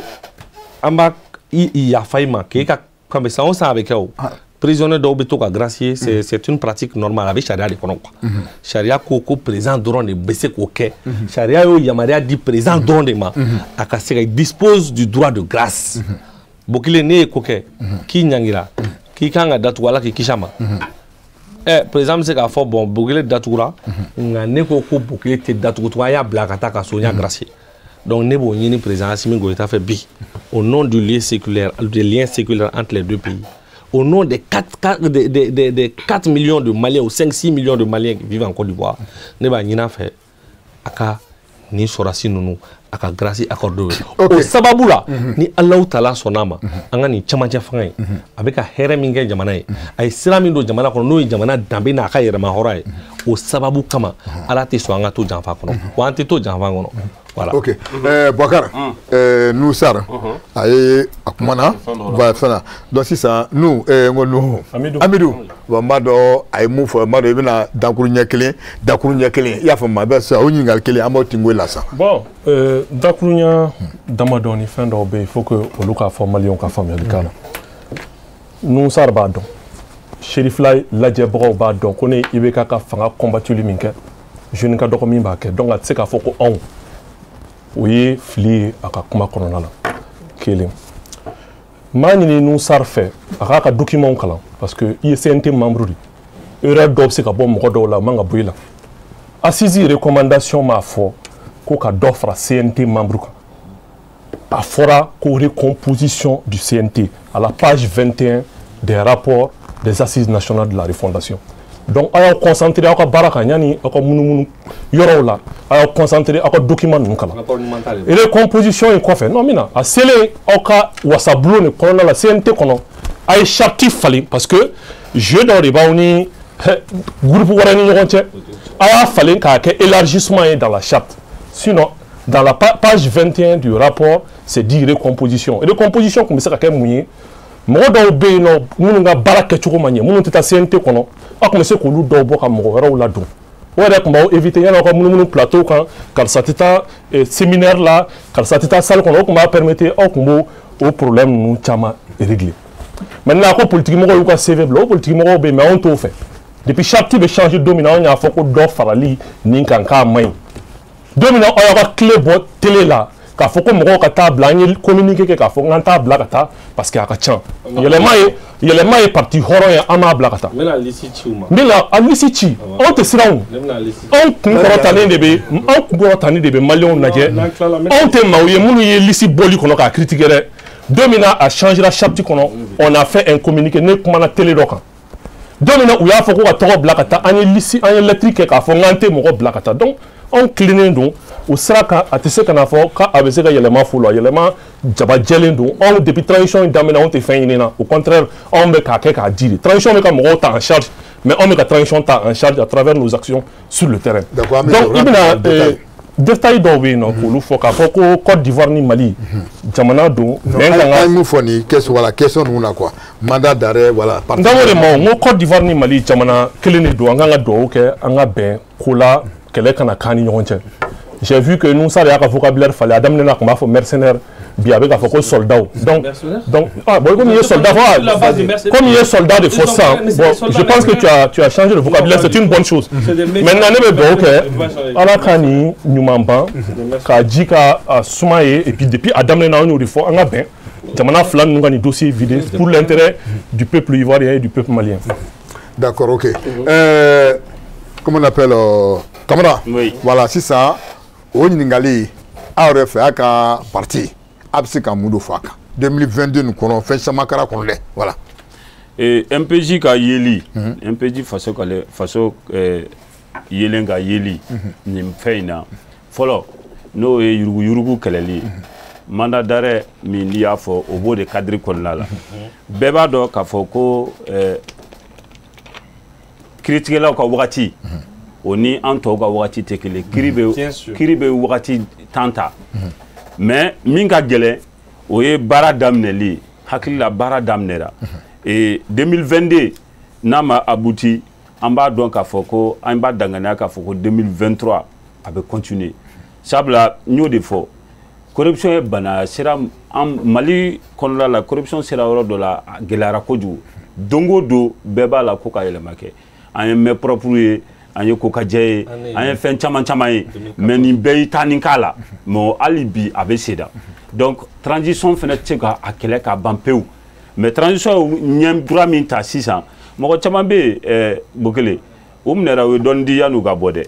o fana kuma tɛ ka fɔ dɛ miliyari caman sɔrɔla gouvernement nin fɛ yurugu minɛli la mais i taara i y'a di i suturala i bilara o caman bɛ yen o cas bɛ yen. Il y a famille. Milliards c'est clair. Sur le plateau. Amidou, je te contribue pas. Mais je veux Amidou, je vous en prie. Je veux que Chérif Lamouga famille. Amidou,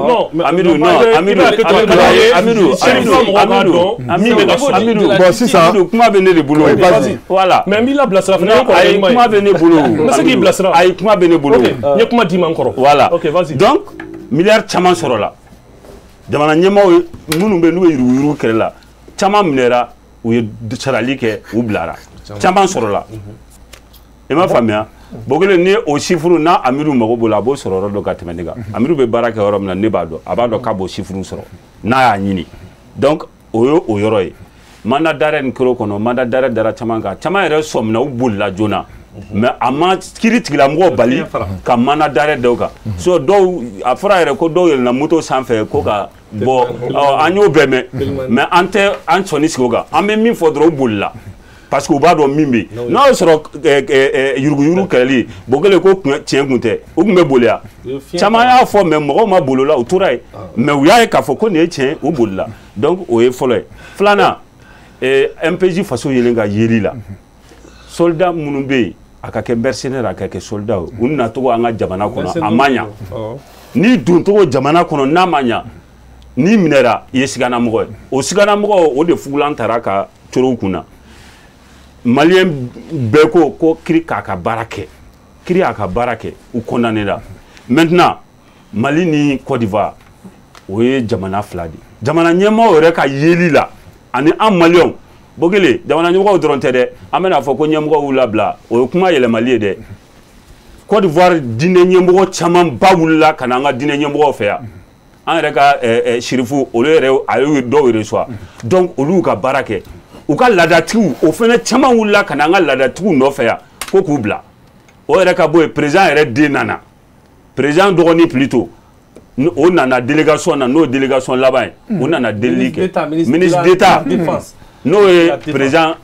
Ivoire président yɛrɛ dɔgɔkɛ ye mais o bɛɛ n'a ta a fɔra k'u tɛ bila fo kiiri k'a ka baara kɛ kiiri y'a ka baara kɛ Bokele maintenant adamadenya kɔnɔna la sabula Côte d'Ivoire ni Mali a bɛɛ kelen ye o adamadenya kɔnɔna la ne fo ka bɛn bɛ se ka kɛ o fo ka bɛn bɛ se ka jateminɛ mais min ka gɛlɛn ne kiiri tigɛli n'o de b'a to o bɛ to yan o bɛ to yan ne kiiri tigɛli fana b'a to ne bɛnni ɲinini min bɛ ka kɛ n'o bɛ se ka sabati an ka sigi ka sabati o fana bɛ kɛ sabula Bokele ko n'i jo se i bɛ si jalaki ma Côte d'Ivoire ni Mali fɛn caman de b'a kɔnɔna la donc o ba cɛ fɛn o tɛ kuma ba kun ye a bɛ ɲa cogoya min na jamana fila ka nafa bɛ min na jamana ɲɛmɔgɔw b'o décision de ta. D'accord. Bokar, ça n'a pas c'est Touré. Voilà. Je trouve que dans le débat, on pourra cadrer attention, bétanato. Non, Loussard, écoute-moi bien. Je préfère que ni kuma dira mouma. Voilà, bon, quand on a fait passer, et comment quand Bétoula fait comment du corps. Il y a fait comment dire ma, bon, quand on a fait donc tu laisses. Donc maintenant, ni comment on a dit ma watimna, tu es libre de dire ce que tu penses. Donc si lui parle, il est libre de dire ce qu'il va. Il y a maman, il y a fait de même. Non, il y a fait voilà. Donc Touré, amena F en fait. Aka Morona, voilà, il y a une question posée. Ok, il y a tout à mon fond. Bon, madame ne mbarmake ka kuma la ka foko CV chama sera. Comme CV ou kacha. Tu es avec Amidou Oumar Touré. Il sait que CV flan nous boila. Morema ka CV ni yelema ka CV musera. Il be toto dugolade. Il bo fla beaucoup. Non, mais c'est simple. Nous on a été très clair. Je pense qu'en réalité la définition c'est un défi qui a été lancé. C'est un défi qui a été lancé avec les preuves. Voilà. Il faut un défi lancé. Je viens Hugo Kimina no mafrati l'issue bena bon. Ils disent que il est ici bon. Il y a format quand comme il je parle c'est moi qui contrôle l'émission. Il y a format donc directement comme habité dans le codo en français quand on sur plateau sans faire quand moi quand gagné en beau au fort il y a format au fanatique il faut les preuves donc mais ta preuve le bena boka bio il y a format donc si ça ni preuve qu'on maillé au plateau que les gars il nana kana ni fort il y a à te bolo parce que ngala sigia parce que muka da mo kuma fort donc question B la question qui était posée il faut répondre à ça allez mou fort rien parce que voilà non tu me fais coroni souligner comme Amidou dit clairement que élément dit d'avance qu'ils n'étaient pas intéressés. Ne pas de Morima ka CV Kelemassé. Mais maintenant là, comme CV Kacha, non, Morima et Kassim Tapo ou comme mouvement. Morima mort CV Massé. Non, c'est simple. Ni Morima ka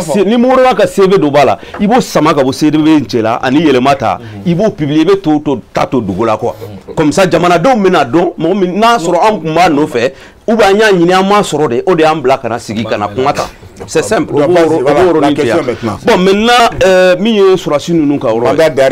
Bon, maintenant, Bekara 2022 de voilà, Bekara 2022 de Kono. Moi, je pense qu'en réalité, la mine Yurgu Keleli, quoi, Amasira Soroko. Amasira Soro. D'autant plus qu'en réalité, c'est simple. Gouvernement de fin de décret Kafoka Benad Dansigi, avant Yinika Yurgu Dora. Ni mogo do tarawar sara dola kuyere sutra ou ka sutra mais min soro là au jour d'aujourd'hui on n'a jamais vu le gouvernement sortir pour dire que une telle somme ni de là ni collecter là ni tout sunyana ni soro là amadel kay ama même moda mais ni ko ka soro là mais comment est-ce qu'on va faire pour vérifier ça entendons le temps de la justice aussi ça fait 2 ans ou mogo pour mega soro nous nous juger tout de suite là les militaires ivoiriens en intérêt quoi on les a jugés ou bien normalement, ni qui une instruction quand temps normal là, instruction de Robert 2 ans. Ou bien, ni qui instruction de Ronco, minimum, ça va prendre 2 ans. C'est clair. Pour les 46 militaires ivoiriens, si on veut réellement mettre fin à la corruption là, c'est-à-dire, l'État fait un peu de moi, nous avons jugé, l'État a fait juger tout de suite là. L'État a les moyens de les juger. A kana fo de koko justice kata ana angwa tante kele mais 2 ans qu'on a tout de suite là. Moi minana. Iko kay jamana nyafolo de taraki ako ko an tana ko mo do e baldo sa ko o marfa kundamolo mais c'est simple vous avez eu 2 ans pour arrêter ces gens là mais aoumne trop fo be disi ka barako au niveau là pour que jamana donc do minye minke akana ki de ko mo mana sigi ka fo tout de suite là en réalité là et de là peut-être ibeka ko là sinon mais jamana ngona tout de suite là moi je me reproche rien je me reproche absolument rien. Nema délégué de Djamana fonctionnaire là, je n'ai jamais été fonctionnaire de l'État. Mais maintenant là, nas fera kabe takakenema, modo ka kiwale tse kanen ngo. Oube, n'était sigé au kanen ngo, mais me fait kafier de ni mo munu talike, a ko régime mun temena, loi de programmation militaire ka to kono kana domaine wera mama e talike, amma ni gouvernement fait de a ko fait ça, a kadon. Au fimena djeman ka bonyana. Manuellement, ni Madjou, c'est simple. Mais un champ flaco là, tout le temps, on a le temps de la justice, le temps de la justice, mais en réalité là, comme il y a fini, en même temps, record au ministre militaire, nous disait. En 2 jours, on les a jugés. Ni assisi, que normalement, ce n'est pas en 48 heures qu'on peut juger 46 personnes. Ou bien, à Makéa, ça veut dire qu'on a besoin de faire quelque chose dans ce domaine. Nous ne sommes pas des Ivoiriens, nous sommes des Maliens. Mais nous faisons que la Jamana devant la clé. Mais maintenant, on jugera, ou gracier, ou tout gracier. Mais c'est au président d'apprécier tout ça. Mais on a une idée qu'il faut Jamana flingue, Jamana aider, en lien mouvement n'yantché, en djidja, en préserver. N'a on fait un mot faux, un manjoro faux. Malien moumbe Côte d'Ivoire en dos de dos. Toro manu sera et en soroé. En dos de dos. En a la une idée, fin on a taouli Jamana flan n'yantché, mais toro la sambalma ou ma Côte d'Ivoire sigila. On te ka fa on me ka Ivoirien on défend ou bien meka fraga sur tout dunga. C'est ça, c'est pas ça. D'accord. Mais vas-y. Voilà. Mais souvent, mais je n'ai jamais vu nous ça, c'est-à-dire mal à l'aise. Parce que Warko, comment il fera? Non, mais il était mal à l'aise. Parce que Warko, jusque-là, il n'a pas pu répondre concrètement. Non, je n'ai pas dit que vous avez de la... Non, moi, je ne suis pas là pour dire qui... Non, non, techniquement, on dit qu'en réalité, là, Aouka Moussa Aoula. Mais et tourner là jusqu'à présent, c'est qu'à faire fan. Tu me parles de cartes. Par exemple, moi, mes millions que les niveaux que meta. Nous on a téléphone ou nyopi. Mais au début, Jamal donne une idée. La crédit sont nyopi. Où venez? Avec comme n'était Samara Sam refait Naki Mako Wafla, Nico Kado Vala, Nako Koyedreme Bala. Mais elle fait Bala. Fais ma bola. Non, mais je pense que. Non, je pense que. Non. À Kabwala des pour que Jamana donne nous Bessengena. Modobe, nous, Jamana, tout de suite, la Kemenali sur le lit à donner le problème de Ulubulo. Ni Momingo, ko eka million que les niwa keme ko au te fait. Voilà, à Katano, neko ko te fait tout de suite là. Il balma la même Kemenani, Kado à Kanan Solo. D'accord. Voilà. Bogar, Ibano Barobe Rom Nassisa. Donc, nous, Beladje, 2022 là, c'est-à-dire au Beda Benaka, côté sécurité, pour le Mali. Voilà, côté sécurité. Maintenant, côté sécurité, au Kumafo. 600, côté, maintenant, l'éducation, côté flyer. Maintenant, on y corruption, côté justice. Bon, nana et la vie chère. Il y a moi. Donc, c'est-à-dire que nous avec un amour, nani rembia. Nous faisons sécurité, ani éducation. Nous, ça, ne pas dame era. Ces 4 côtés-là. Qu'est-ce que nous en pense de ces 4 côtés? Voilà, il va conclure quoi. Solution. Mais faut que qu'on fera. Oui. Il y a fille. N'était tout balolé. Ko galon ngati ke malien. Ami doit faut jena. Kale bika kele. Ale ti bika kamoy. Ale ti bika kamoy. O koni malien on yeba nabi. Awa mais le malien yo kunu. Awa mais le dossier. Ale chami ngoka Mali président. Ebe ka de yo premier ministre. Écho. Nous sommes écho. Ne mo définir. Écho. Moi je suis un jeune politique responsable. Écho. Ne écho. Moi je suis responsable. Ko ete ebe ka mboy. Différent. Ebe nyama minko. Ebe ka président. On est nyama parti minko. Au parti nyama. Au parti nyama. Youssouf Yé. Au parti nyama. Ambamunga. Ok, il va présenter. Amena Kumadi. S'il te plaît, parce que Bouclé, le débat, c'est pas pour ta façon de conduire les débats. Lui, il interrompt, tu ne l'interromps pas. Tu ne lui dis rien. Écoute, moi, je te pose une question. Non, attends. Tu essaies de être juste. Il faut être juste. Non, tu m'écoutes bien. Non, c'est moi qui m'écoute. Non, tu m'écoutes bien. Pourquoi tu m'attends la parole? Non, mais ne m'as pas dit ma folie. Il faut attendre d'abord. Ouais, nous, c'est comme. Écoute, moi, ce que je vois, Camara, ce que moi je vois, Touré, il y avait un débat là, on est ici, il y avait un dossier IBK là. Moi, nous, on n'a pas parlé de dossier IBK. On a parlé de 2022. Non, c'est toi qui as commencé. Maintenant, c'est toi. Non, j'arrive. C'est toi qui as commencé. Non, mais à ton débat là, le dossier IBK est fini. Si tu as un assis sans quoi, on a tient fort quoi. Il y a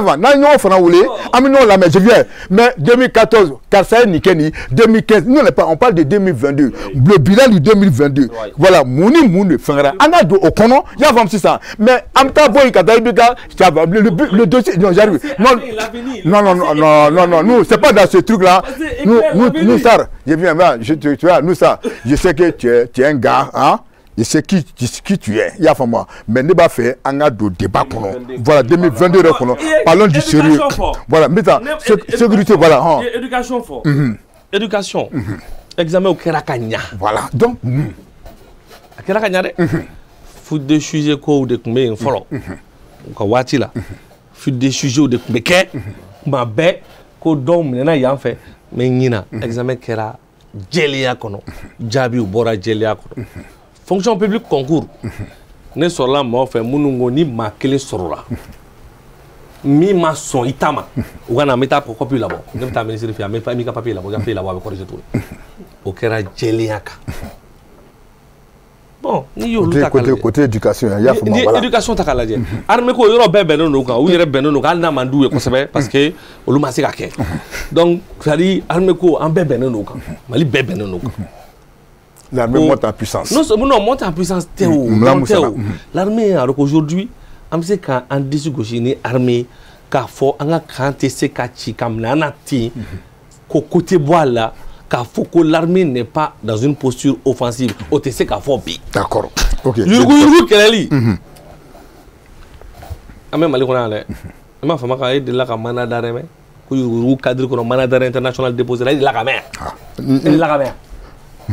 Aw de la kamé yurugu keleli cadre kono ko mandat d'arrêt international ko ka lancer akana nyefo oto yurugu keleli mala ka da document la war chama me kasra mais comme nous sommes des responsables, notre posture responsable nous oblige à ne pas rentrer dans certaines choses au niveau de la justice. C'est faire preuve de, il y a un devoir de réserve en tant que mais il y a une investigation qui est avec le patron Kasum Tapodi, ministre de la justice ou avocat Badou, donc vraiment, donc du coup là, c'est clair que il y a une volonté politique nettement affichée qui consiste à amener devant la justice ceux qui ont pillé les ressources de l'État.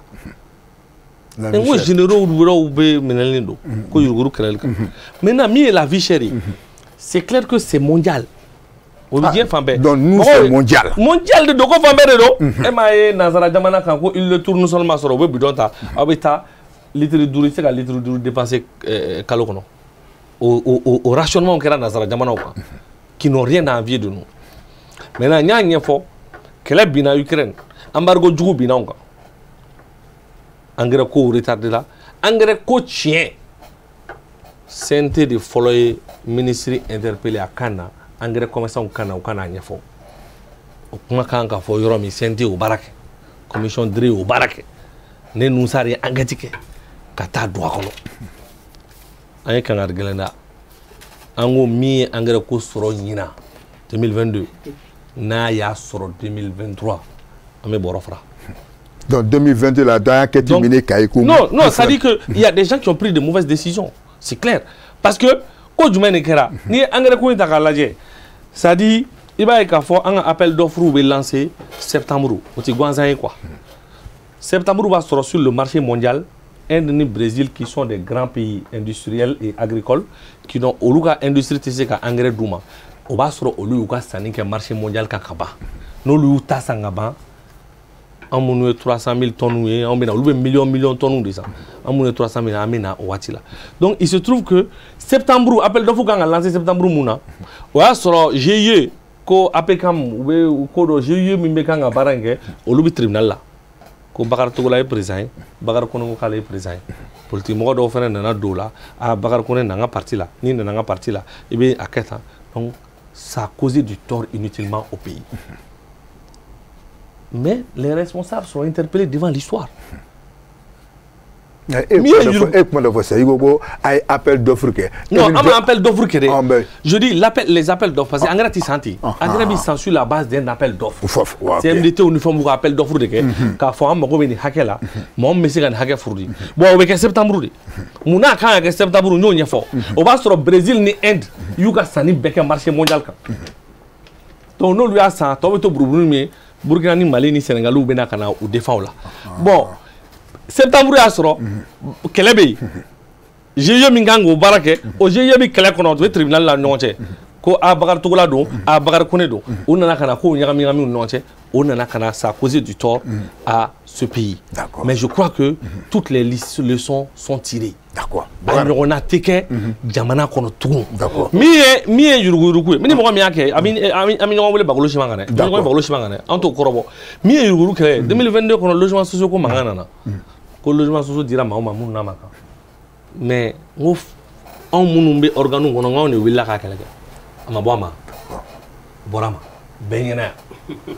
nin t'a san fɔlɔ ye a man kan ka kɛ o mais a mankan bɛ kɛ san caman o nin y'a san fɔlɔ ye a ka bɔ a ma a bɔra a ma wa a attribution kɛra a dira tuguni maa kelen ma sɔrɔ min ko yurugu la parce que ne ye défi de lancer n ko maa o maa bolo ko yuruguyurugu kɛra i ka na an bɛ taa a sɛgɛsɛgɛ maa si ma sɔrɔ donc c'est pour dire que vraiment 2022 kɔnɔ fɛn caman kɛra min ɲɛna min ye réforme ko ye président Soumaïla ala ka hinɛ a la 2018 anw tun ye DG min ye ne tun y'a ka directeur de a ka porte-parole de campagne ye crise ba nana 2018 o crise kɔnɔ Nigéria ministre des affaires étrangères nana CEDEAO tɔgɔ la an ye réunion ba kɛ u taatɔ u ye rapport bila u ko nin jamana in kana kalata kɛ tugun n'a sɔrɔ n'u ma réforme électorale kɛ loi électorale ko bɛ cogo di d'accord ale Amidou ninnu u ye CNT félicité kosɛbɛ ko baara ɲɛna kosɛbɛ ok Bakari tu voulais poser une question là n bɛ fɛ ka ɲininkali dɔ k'i la komi i ye CNT membre ye 2022 kɔnɔna na farikolo ɲɛnajɛ na sira kɛnɛkɛnɛna senna an b'a ye k'a fɔ CNT maaw aw ye wele bila ballontan acteurs ma parce que gɛlɛyaba bɛ olu fana yɛrɛ dama ni ɲɔgɔn cɛla la donc an ye k'a fɔ aw da donna a la wagati dun kɛra ballontan gɛlɛya kɛra sababu ye ka fanga minnu tɛmɛra a y'u yuguba dɔɔni donc parce que solution ma sɔrɔ a la mais bi kura wɛrɛ wulila fu filɛ nin ka taa ɲɔgɔn sɔrɔ tribunal arbitral de sport la aw de ye wele bila o ma CNT kɔnɔna na fo bi kun ka ma bɔ an b'a ye k'a fɔ hali bi u tɔ bɛ ka fara i bɛ se ka ɲɛfɔli k'o fana la olu fana gɛlɛya dun dɔ de jama de fana b'o mɔgɔw kɔ i ka kuma ɲana kosɛbɛ i ka ɲininkali diyara n ye mun ballontan ne ye ballontan kanu kosɛbɛ parce que farikolo ɲɛnajɛ de don c'est le sport roi a bɛ cohésion sociale kɛ jamana kɔnɔ ni gɛlɛya yera a kɔnɔ a man ɲi jamana ma mais politiki kana i sonsori an ka ballontan cɛmancɛ la a daminɛna ninnu ka waati de a ko segira ninnu ka waati kan ninnu to fanga kɔnɔ c'est à dire politique kana k'i sonsori an ka ballontan kɔnɔ fo politique mɔgɔw yɛrɛ ka guloki bɔ ɲɔgɔn ma ballontan ko kama olu de y'a daminɛ ko kɔlɔlɔ de bɛ ballontan kan bi i ye CNT fɔ CNT ka commission CNT bɛ baara kɛ commission de don commission min bɛ sport kan ballontannaw de wulila ka na u plaigner ballontanna ɲɛmɔgɔ dɔw de wulila ka na u plaigner ka sɛbɛn bila ka na ni sɛbɛn nana anw dun ka président ye mɔgɔ min ye aucun courrier ne reste sans suite o tɛ yen o t'anw fɛ yen nɔ i mana sɛbɛn bila ka na dɔrɔn a bɛ orienter wa a jaabi bɛ d'i ma bureau ye décision min ta ko ballontan ko a fan fila bɛɛ ka lamɛn parce que fan kelen lamɛnna i t'i ko ɲɛdɔn donc u bɛɛ welela u lamɛnna olu fan fila lamɛnni kɔfɛ a bɛnnen don observateur minnu b'a kɛnɛ kan olu fana ka lamɛn a baara bɛ senna donc tant que rapport ma kɛ parce que rapport dɔ de bɛ sɛbɛn ka rapport bila ka na bureau la a bɛɛ lamɛnna anw bolo nin gɛlɛya de bɛ yen wa anw bolo anw commission bolo nin de bɛ se ka gɛlɛya wuli ka bɔ yen donc vraiment a baara bɛ senna CNT ka datugulen don fɔlɔ session datugulen don n b'a dɔn k'a fɔ ni session dayɛlɛla a rapport bɛ na n'a rapport nana an b'a rapport da maliyɛnw tulo kan u b'a ye maintenant kuma dɔ fɔra an ko bɔ pour que ka bɔ kuma kɔnɔ mais sani ka don o CNT kelen kan ne fana b'a fɛ k'i fana ɲininka maliyɛn bɛɛ fana don Amidou je viens on est là i y'a faamu voilà parce que il est membre du CNT là parce que question posée ne fana b'a fɛ ka mun dɔn an ye k'a fɔ comment on appelle Sam ni Sidima i y'a faamu ko kun kan ka taa grève la mais taa yira k'a fɔ ko aw CNT mɔgɔw k'u taara ko a ye ɲɔgɔn faamu ko mun fɔra de ko o tuma ka grève ninnu k'a sigi so a fɔlɔ ko a bɛna ɲɔgɔn ye mais à la dernière minute an bɛna bɔ ko nombre de votants Yaïssa mais nous Sarr en tant que deuxième secrétaire parlementaire au CNT e bɛ se ka mun de fɔ k'a ye k'a fɔ non voilà i y'a faamu a bɛ se ka mun de fɔ parce que bɛɛ yɛrɛ dara ban CNT k'e nin kɛ et puis après on nana fɔ ko non ko k'a bɔ a ma qu'est-ce qui s'est passé réellement. n y'o de fɔ Bokele n ko kuma caman bɛ kɔnɔ gɛn ka bɔ ɲɔ kan ka t'i ɲɔ falen kuma caman fɔra tiɲɛ t'a la a kɛra ne sigilen ɲɛna de parce que commission min b'a kɔnɔ kɛ commission loi ne ka commission no ne b'a kɔnɔ fɛn tɛ k'o kɔnɔ ne ti min kalama Sam ni Silima syndicat baw do jamana kɔnɔ o bonya b'an yɔrɔ o bonya bɛ fanga yɔrɔ o bonya bɛ CNT yɔrɔ u nana ɲini ko di commission ka sigi audience la u ye audience demandé k'u ni commission ka sigi ko u fɛlaw fɔ anw bɛ maliyɛnw de kama koyi hali ni Sherifula baarakɛla ye a demandé k'u ni an bɛ sigi audience la an b'u reçoit u reçoira an sigira an kumana u y'u ka fɛlaw fɔ engagement kelen tɛ yen CNT min ta parce que a ye fɛn fɛn fɔ a bɛɛ sɛbɛnna k'a kɛ gafe ka ci k'a fɔ an y'aw lamɛn an y'a mɛn sariya a nana a b'an ka tabali kan a instruction mana daminɛ don min aw bɛ wele ka na aw min b'aw fɛ a b'a fɔ o bɛ sɛbɛn a sɛbɛn de bɛ yen ne bɛ ka min fɔ ten a kuma la kuma tɛ dɛ a sɛbɛnna de ka ci ma bon an nana ye journaliste parce que kuma caman bɛ k'a fɔ Sam m'o fɔ o Sam m'o fɔ o journaliste ni dɔw de ka kumaw don parce que politiquement dɔw bɛ ko in na bon an ka ko in fɛn olu dɔw de ka kumaw don donc anw ni Sam ni Silima ma bɛn foyi kan parce que a bɛ kɛ don min a bɛ kɛ ne ka commission kɔnɔ wa fɛn tɛ kɛ yen ne t'a kalama parce que une commission membre dɔ donc nous avons dit qu'au moment des écoutes, parce que l'Assemblée fonctionne, les commissions fonctionnent sur la base d'écoute, vous allez être écouté comme toutes les personnes ressources. Ministre du Korok la ministre de la Justice Korok la Cour suprême président la maintenant, Cour suprême secrétaire général la maintenant. Maintenant, mis au débat où le devoir de réserve m'oblige à ne pas rentrer dans ce débat. Parce que mon kéro kono quand il s'agit plateau quand on fait, il manque de responsabilité. Ni faire jamana mara, il faut être responsable. Ni tout cas. Mais il y a comment il faut. Ani tient tchekaja. Oui, des CNT engagement de ta codi. Syndicat. Ou bien ka afora. Il faut ka afora. A mi fora, ni ma foke ka kuma do. O mi fora, oni tient tchekaja. Il faut djegeni djegejalani badji. Mais toi tu parles des réserves là, hein? Aux réserves là, pourquoi BA et Kafogo nombre de votants, il y a eu ça puis nombre d'assemblées. Pourquoi aux réserves non, les votes sont publics. Les votes sont publics. Voilà, mais donc mais les débats, c'est que Moukarani. Débat les débats en commission. Comment nous fera commission qu'on a là? Ça on ne peut pas ni nous rien une fois président une fois ça c'est pas public. Mais quand me faut jabarani quand me faut musique ça c'est public. Donc n'était do au qu'on a là. Maintenant à Kobe Sénat gouvernement et cour constitutionnelle Ramania cour constitutionnelle est dans son rôle de censurer parce que la loi Coco avait ta cour constitutionnelle là bas gouvernement ordonnance le gouvernement aussi est dans son rôle de prendre une ordonnance parce que il y a une loi d'habilitation. Mais à la loi Moutano on m'a boire mais voilà mais oyuka hagede ou voilà mais il qu'on faut qu'on fait maniant ah bon voilà parce que Beni Jorodo voilà OK gouvernement va blague na CNT là CNT va amender loi électorale pour le gouvernement là kanao CNT ma élément parce que hagede be CNT boulot maintenant ni CNT fait loi organique au avec ta cour constitutionnelle là au hagede wo fait boulot donc c'est ça la démocratie d'accord donc on famira maintenant pour le kabokuma kono amna kuma conclusion dibo voilà Amidou voilà kuma be bolo 600 bon mi famu il a parlé, tu as parlé, moi je m'ai commandé, voilà, donc maintenant laisse-moi parler. Moi, Yoromina, on a débat Babou Mina, quand on a un problème, on a une solution de l'obé, la mebra ou la famille, possible. Nous avons nous sari à Mina CNT qu'on a 3 sur 10 du gouvernement qui barama transition avec bara parce qu'il y a Irak, il faut que ma barafouille qui est sanglée, il y a 3 sur 10 douma. Donc, au 3 sur 10, là, ma proposition, mais moi, je vais faire des propositions par rapport à des points bien déterminés. Ni éducation, comment faire, examen organisera à Kerakanye. Mais ça, c'est des problèmes conjoncturels. Donc, quand on a un problème, en éducation, problème, c'est un problème structurel. Fin d'obé, non, ou lui, madje, quoi c'est vrai, car l'adje qu'a fait, quoi, mamounoube, non, lui, bagui sort depuis 2019. Quoi, ma première année d'amener, faut 2022, oui, sans savoir des cas de la ville. Ni ma problème sur le là, c'est un problème. Ni ma solution sur le là, c'est un problème. Donc, Barakanga Sekake, ka solution sur là. Donc le gouvernement quand évalue aux situations mi bien ka a projeté sur 2-3 ans en bon réduit pour que année scolaire ka normaliser. Oui, solution clé. Problème de corruption. Yurugu te ka fo ko nye mandat d'arrêt, keleli te ka fo nye mandat d'arrêt lancé maka. Ote yurugu keleli be. A quelqu'un yemu ka juger. Moko kana sa ka so kono ka sura ma don ka fo ni a chouin ni ma chouin.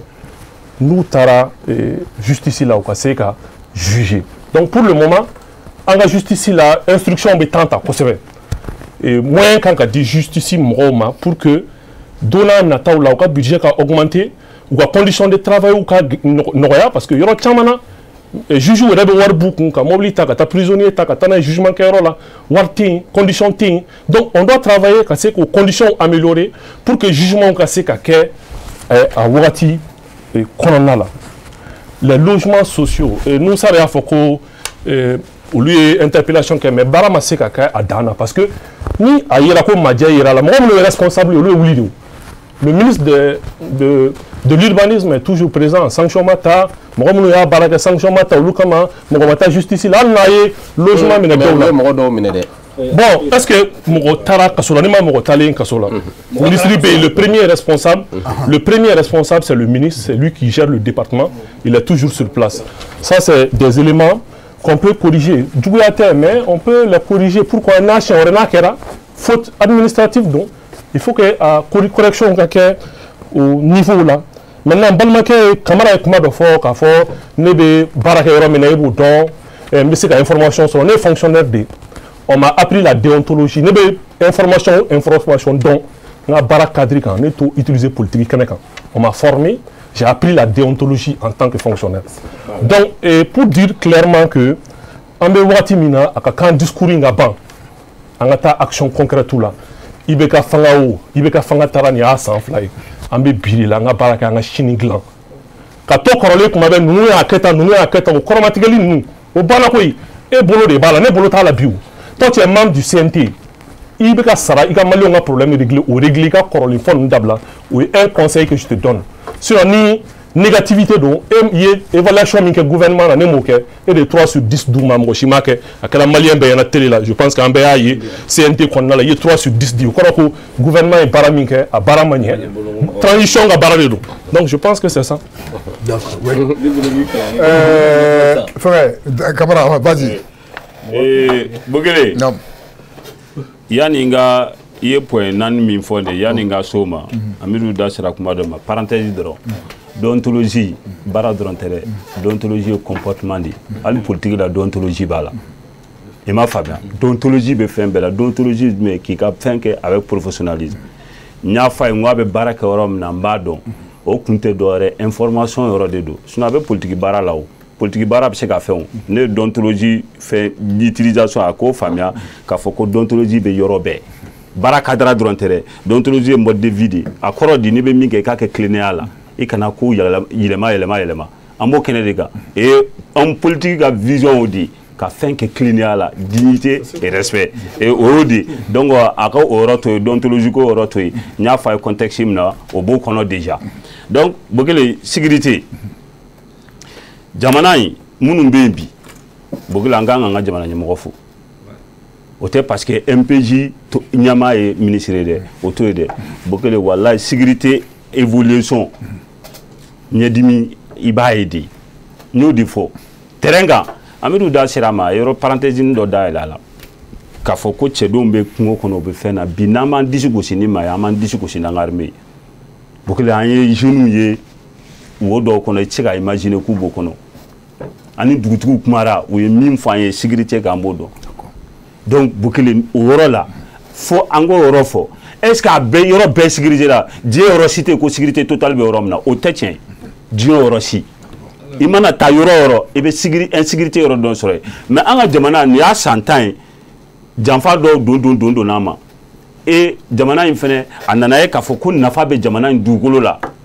Donc multinational feno nani isundo kelen na ka mo financier pour que o ka se ka jatigel walo ke ana. Donc au barak o kon la bi nyama mimba an kuna ni gouvernement ou bien ka bara mi ga sécurité là avec a mo nimisi wasa. A tobi an bɛ se ka fɔ yɛrɛ ko belebelebe mais min kɛra il y a quelques moments o tun tɛ yen dɛ bi mɔgɔw hakili sigilen don donc an k'o fɔ sécurité yɔrɔ la ka bɔ yen éducation mago bɛ réforme de la o réforme baara de bɛ sen na o réforme kun fɔlɔ ne hakili la ministre de l'éducation a essayé k'o adopter a ye kumaɲɔgɔnya kɛ ni mɔgɔ bɛɛ ko examen o bɛɛ kɛra ka ɲa mais o kɔrɔ tɛ ko gɛlɛya tɛ éducation kɔnɔ mais a solution dɔ ɲinitɔ fɛnɛ de o ye ka acteurs minnu bɛ yen ne mɔgɔw t'u jati baara kɔnɔna la k'u jati walasa u ka se ka surveillance kɛ ka ɲa u ka fɛn caman caman kɛ bɛɛ b'a dɔn k'a fɔ k'an ka lɔgɔlimɛtiriw u bɛ gɛlɛya kɔnɔ a ma mɛn syndicat kun bɛ yan mais u ko k'u bɛ min nɔfɛ kumaɲɔgɔnya ka tɛmɛ ni gouverneur o baaraw bɛ sen na donc réforme bɛ o fɛnɛ kan n'o réforme sigira sen kan fɛn caman bɛ o bɛ nɔgɔya université ɔkɔlidenw ma tali min kɛ Bokele bi ni y'a san 10 ye Mali université ɔkɔliso fɛn fɛn jɔra mɔgɔ hakɛ an bɛɛ filɛ nin an ye kalan kɛ salle min kɔnɔ an tun tɛ kun a kɔnɔ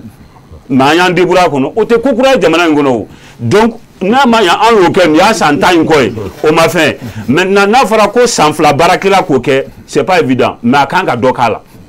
MPJ faso yelen ka yeli ye min ye o ye jumɛn ye k'a fɔ ko problème bɛ yen ko karisa ma se ka dɔ k'a la karisa y'a se k'a la min bɛ yen sisan o fana bɛ se ka mun k'a la an b'o accompagner cogo jumɛn MPJ faso yɛlɛ an b'o proposition de kɛ donc proposition min kan ka kɛ walasa yɛlɛma ka se ka don kalanko kɔnɔna la o baaraw an b'olu kɛ ministre min b'o o ko kunna walasa sini ma sinikɛnɛ ma minnu bɛ bi n'u bɛ sanfɛ ɔkɔliso la o ka se ka lafiya sɔrɔ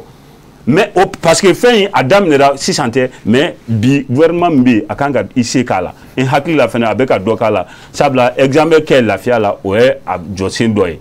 donc Bokele corruption mais Bokele kumaba fɔra dɛ corruption ko temps de justice fo ka taa sɔrɔsiw ni corruption fɛn don ɲɔgɔn na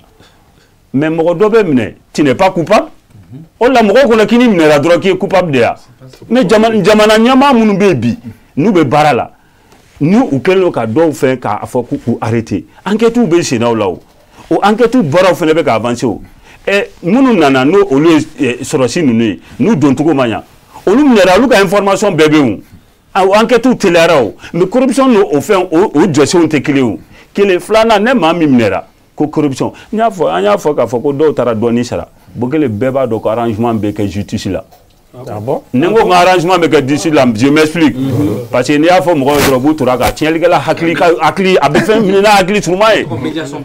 an bɛ min fɔ Lustar i kumana dɛ i y'a fɔ maintenant a bɛ ka min fɔ komi pour que parce que ne y'a ɲɛfɔ tubabukan na an lamɛnbagaw an bɛ ka fɛn min fɔ bamanankan na maa dɔ bɛ yen n'i b'a dɔn k'i jalaki bɛ ko la sariya bɛ i yamaruya i kana i k'i dénoncer i bɛ se ka min sara parce que jamana tɛ fɛ k'a perdu n'o y'a sɔrɔ i ye miliyari 5 i nɔyera o de la i ko ne nɔyera la tiɲɛ mais miliyari 3 bɛ n bolo n b'o sara n b'a tɔni sara jamana sariya b'i sɔn o ma o. Est-ce que c'est normal? Non n bɛ na o ni i minɛra o condition olu bɛ yen action de justice bɛ continue k'a fɔ k'i bilara pewu i ma bila pewu dɛ. mais pourquoi n'aw di quoi maintenant min b'i la min b'i la i b'o sara dɛ min b'i la i b'o sara an bɛ exemple frappant yɛrɛ ta ne juru bɛ maa la sisan n'i taara n'a ye polisi la n'i ko k'i ka 500 juru b'a la polisiw b'a f'i ye bon e bɛ se k'a ka wari sara cogo jumɛn na o misaliw bɛ kɛ i b'a fɔ n bɛ se k'a sara n cogoya la n b'a sara u b'a fɔ jurumantigi i sɔnn'o ma wa ne jurumantigi ko n sɔnn'o ma u b'a fɔ ko u bɛ papier k'an ni ɲɔgɔn cɛ i b'a sara ka ban pewu maintenant n'a ma sɔn mun bɛ i ɲɛ o ye kaso de mais n'a ye kaso kɛ i ka juru t'a la bilen dɛ jɔn perdira nafolotigi de perdira o de la hakilimaya la baara ninnu bɛ kɛ ten mais o ni corruption minnu bɛ yen ni mandat d'arrêt dar'u kan mandat d'arrêt dar'u kan n bɛ na ni mandat d'arrêt yɔrɔ ye parce que n bɛ ka kuma 2 de fɔ ɲɔgɔn na ye mais différence b'u ni ɲɔgɔn cɛ mandat d'arrêt yɔrɔ n y'a f'i ye n ko caman bolila mandat d'arrêt dara minnu kan a dɔw bolila o ye fiɲɛ ta mɔgɔ min ye fiɲɛ ta i b'a kiiri cogo jumɛn f'i y'a kiiri par contumace parce que a tɛ yen minnu bɛ kaso kɔnɔ olu ka dossiers bɛ sen na o baaraw bɛ sen na bi Bokele k'a fɔ ko corruption ko a kɛlɛli ka ban pepewu k'a bɛna se ka kɛ o hakilina de min kan ka ta bɛɛ fɛ parce que bi corruption passive bɛ jamana in kɔnɔ dɔ bɛ a b'a ka baara kɛ e ye a ka baara de don mais i t'a to i bɛ dɔɔnin d'a ma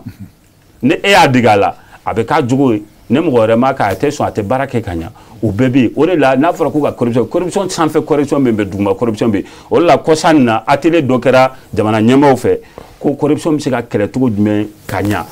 hali mobilitigi minnu bɛ yen u bɛ wari minnu di sirakun na ko bɛɛ lajɛlen o b'o kɔnɔna la yɔrɔ o tɛ mandat d'arrêt ko kɔni jamana ɲɛmɔgɔw y'o atelier o fɛn kɛ o baara ɲɛbila baaraw kɛ a tɛ hali kalo kelen bɔ o baara ninnu bɛ sen na maintenant Bokele ka bɔ kuma kɔnɔ vie chère Bokele ne bɛ bɔ Faransi mois de fin octobre ka don octobre la ka don novembre la essence wala tun ka gɛlɛn Faransi ni Mali maintenant ne mɔgɔw bɛ saboteli kumaw fɔ u b'a fɔ ko Faransi jisuma sɔngɔ kuma don mɔgɔw ka sabali n'i ye diɲɛ ye yɔrɔ yɔrɔ télé lajɛ o b'a fɔ ko gɛlɛya bɛ yen ko vie chère bɛ yen mais an ye kuma min fɔ kuma daminɛ la ne sanfiɲɛ wulila bɛɛ bolo b'i kun donni na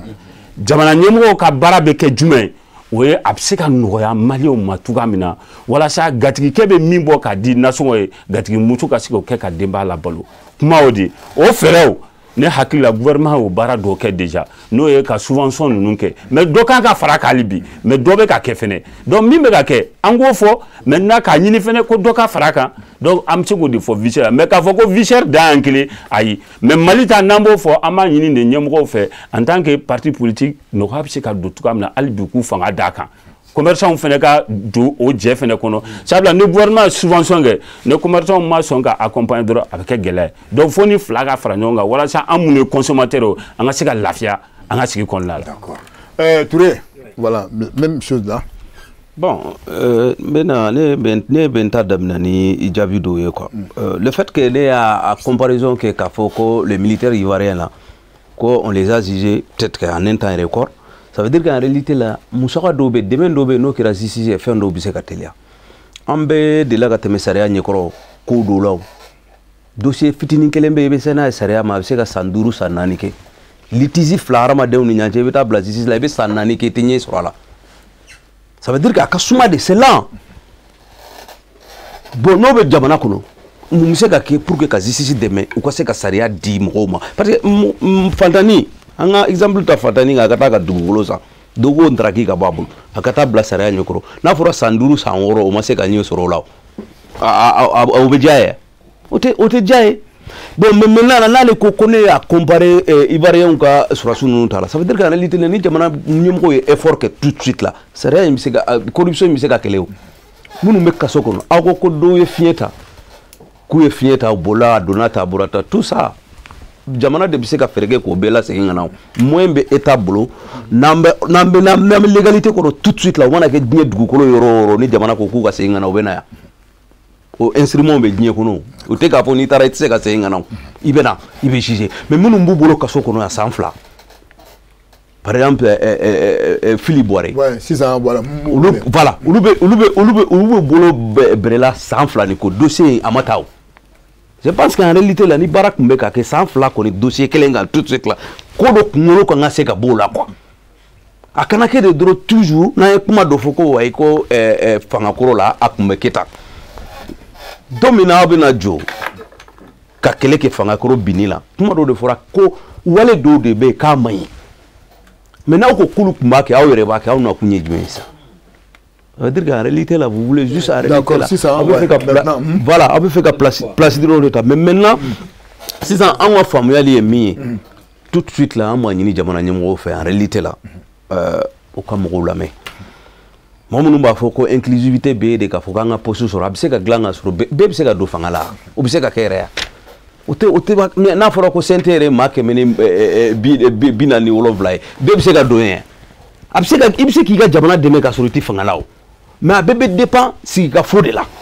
a bɛɛ bɛ dépend de hadamadenw aw b'u kɛ ɲɔgɔn kan cogo min na ka se ka bɛɛ lajɛlen hakilina sɔrɔ ka bɛɛ lajɛlen positionner a ka niveau la a bɛ se ka dɛmɛ mun da s'a ka jamana ma a k'a la s'a ma k'a sɔrɔ même n'a tɛ fanga la. A bɛɛ kana kɛ dɔrɔn tout de suite la ni mɔgɔ min ye critique kɛ dɔrɔn tout de suite e bɛ fɛn dɔ de nɔfɛ i bɛ fɛn dɔ de nɔfɛ ne ye mun sɔrɔ i bɛ ka tiɲɛ quoi o tɛ quoi. D'accord. Hakilina wɛrɛw de don olu tɛ. D'accord. Sisan dakuru ɲɛ kelen conclusion 2023 il y a 1 minute voilà mun bɛna kɛ sisan mun b'an bolo. Bon ne kɔni. Proposition bi 2023. Proposition mun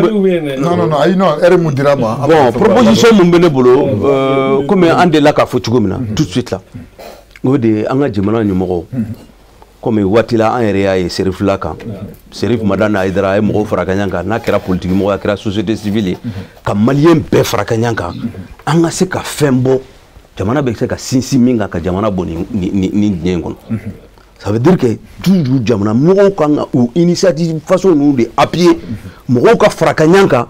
ka kuma ɲɔgɔn ye ka fɛn bɔ an bɛɛ k'an bolo fara ka ɲɔgɔn kan ka jamana bɔ ni diɲɛ kɔnɔ an ka laɲini tɛ dɔwɛrɛ de laɲini ye de c'est-à-dire en réalité la kuma ɲɔgɔnya mɔgɔw kɛ ɲɔgɔn kan ka mɔgɔw lamɛn an ka fara ka ɲɔgɔn kan an ka jɛ an ka bɔ nin kɔnɔ ni i bɛ ka mɔgɔ ye tun bɛ yan an ka tɛmɛ o bɛɛ de kan jamana in na fɛn dɔ kɛra bɛɛ la bɛɛ ye fɛn dɔ kɛ mais o kana kɛ de k'a fɔ k'an bɛ nɔrɔ o de la ka jamana bila diɲɛ kɔnɔ ko parce que e tun delila ka i bɛ ka santi e delila ka nin kɛ tan non c'est pas ça au jour d'aujourd'hui an b'a ɲini de c'est-à-dire fɛn dɔ kɛra bɛɛ la dɛ